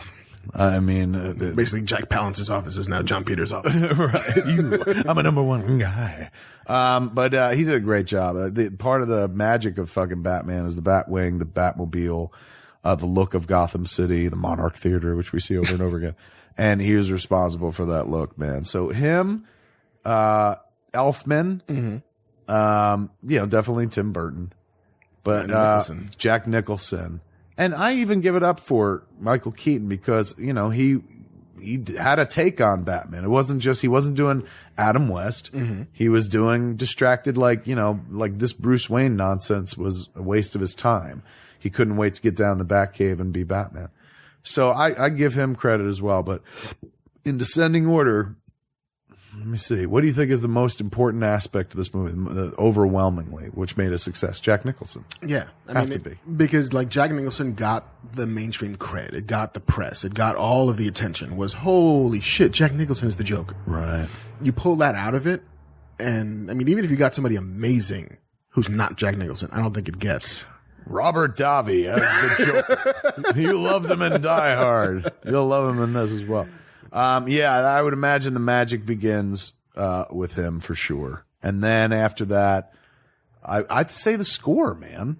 Score is fucking huge. And especially it made the movie bigger than it was. Because it's so kind of plodding and slow. As we've seen, as we just watched. It's like you could probably count maybe it's 20, 25 minutes worth of actual Batman. The rest of the time, and half the time he's like standing and walking slowly or running awkwardly. Or watching people like fucking fall through a floor behind him. He's like, what happened? What was that? Oh, that was a close one. I won that one. Awesome. Me. Yay, Batman. One for me. I'm a goddamn Batman. I would say the score made everything bigger, grandiose, made it seem, and also moved the movie along in places. Yeah. He crushed. That was a fantastic score. I don't think he ever did a score as powerful as the Batman score. Yeah. Don't have to. You start that fucking big, do whatever you want after that. The designs, Anton first, like the Batmobile, because they sold this movie on the look. Yeah. And even like the kind of Teutonic feel of Gotham City and this very like German expressionistic giant statues of things with arms fascistic statues mixed with the Art Deco and whatnot. Design. So of course Tim Burton plays a role. I ain't taking anything away from Tim Burton by any stretch of the imagination, but it's those are the elements that seem to have pushed it over the top, man. And just the idea that like, hey, it's a serious Batman as opposed to a campy Batman. We're spending money on it. We're devoting resources to making a Batman for the modern world. But that all being said, time better spent watching like let's say The Dark Knight Returns animated. That's a way better way to spend your bat time. Or of course the Nolan Batman movies. Or like Heart of Ice, the animated series. Just go to Batman the 3 or 4 series. great episodes of that show. Watch Mask of Phantasm. Or write your own Batman story. You know, nobody's ever going to tell you the Batman story you want to hear as much as you can tell yourself if you wrote a Batman story. I mean, it may not get published, may not get turned into anything, but doesn't mean you can't do it for yourself, man. Let your imagination run wild, because I guarantee you, I'm trying to be fun. How do I do this diplomatically? It's just weird to grow up, I guess, and look back at something in this movie that I spent years of my life obsessing over and stealing from to put in my own art and shit like that. And to arrive at a conclusion at 43 where I'm like, it's a tough sit. Yeah. It's a bit of a tough sit, but without it, we don't get to the other ones. No, without it, we don't get to The Crow. We don't get to Blade, which we don't get to The Punisher. We don't get to any of that stuff. Yeah, Marvel. We don't get to the Marvel movies. We don't get to X-Men. Because Marvel is just at this point, 1989 Tim Burton Batman, Marvel's got like the trial of the Incredible Hulk. Yeah. That's what Marvel's doing. Dolph Lundgren's Punisher also comes out in 1989. Oh my God, you're right. Yeah. And fucking Do the Right Thing. Yeah. Same summer of 1989, the Batman movie. You could have gone to see Do the Right Thing or Batman or Roger and Me. Oh. These are the movies of the era. It's still though, it's a part of our bad heritage. It's not terrible. It's not like you're watching the Roger Corman Fantastic Four or something like that. Utterly watchable movie, but just not Batman. There are moments where you're like, that's pretty Batman. But on the whole, not so Batman. A valiant first attempt at a cinematic Batman. PG-13. I said PG before, but PG-13. I think we have to, at some point, acknowledge that Kim Basinger does get the Most Improved award because she won an Oscar. Oh my God, that's right. Yeah. Like 10 years from this.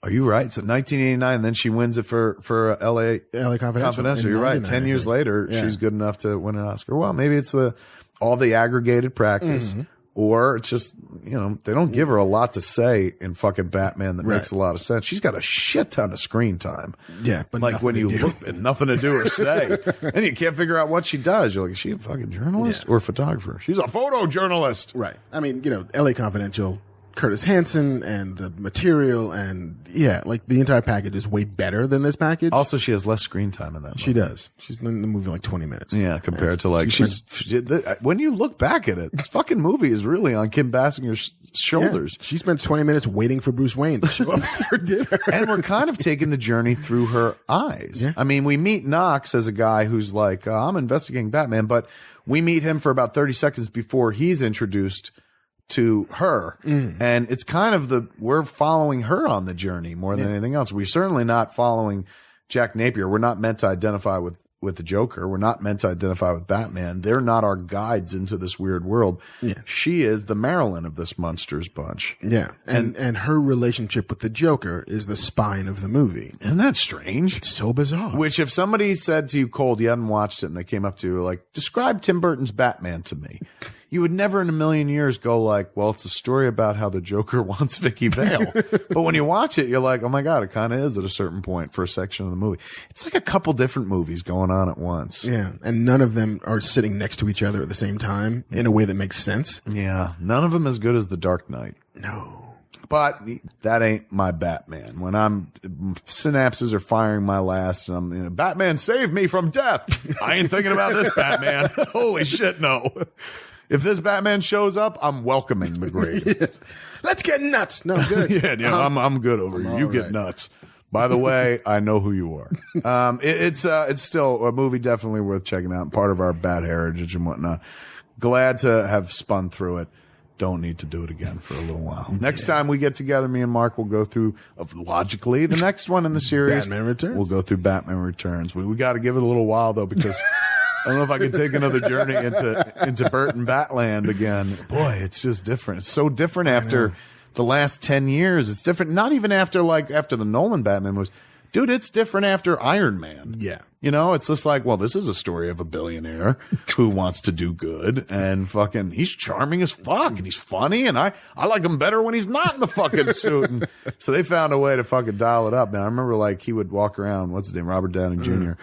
Talking about the summer that Batman came out. It was Dark Knight and Iron Man. And he was going, why does anyone care about Batman? He's not cool. He's going he just hangs out in that cave. He's a pussy. He's going, Tony Stark is fun. He makes this shit. He's a genius. He builds his things. He operates. He puts himself out there. And he kind of chipped away at the Bat mythos a little bit where I was just like, yeah, I guess he does hang out by himself. Billionaire, playboy, philanthropist, genius. Yeah. All the above. And then one seems to be having a way better time doing it. Yes. And the other is kind of like, the pain. But still, even if with missed notes, it still can't diminish the fact that I spent a lot of money seeing this movie in a movie theater. I bought this on VHS fucking 5 times. Probably gave it as gifts. Bought this on DVD, Laserdisc, fucking Blu-ray. I've now bought a digital goddamn copy. 1989 Tim Burton Batman. Go check it out. Don't listen to what we have to say. Make up your own mind. Can't go home again. Yeah. You fucking summed it up best. Holy shit. Thank you for being here in the Fat Cave, sir.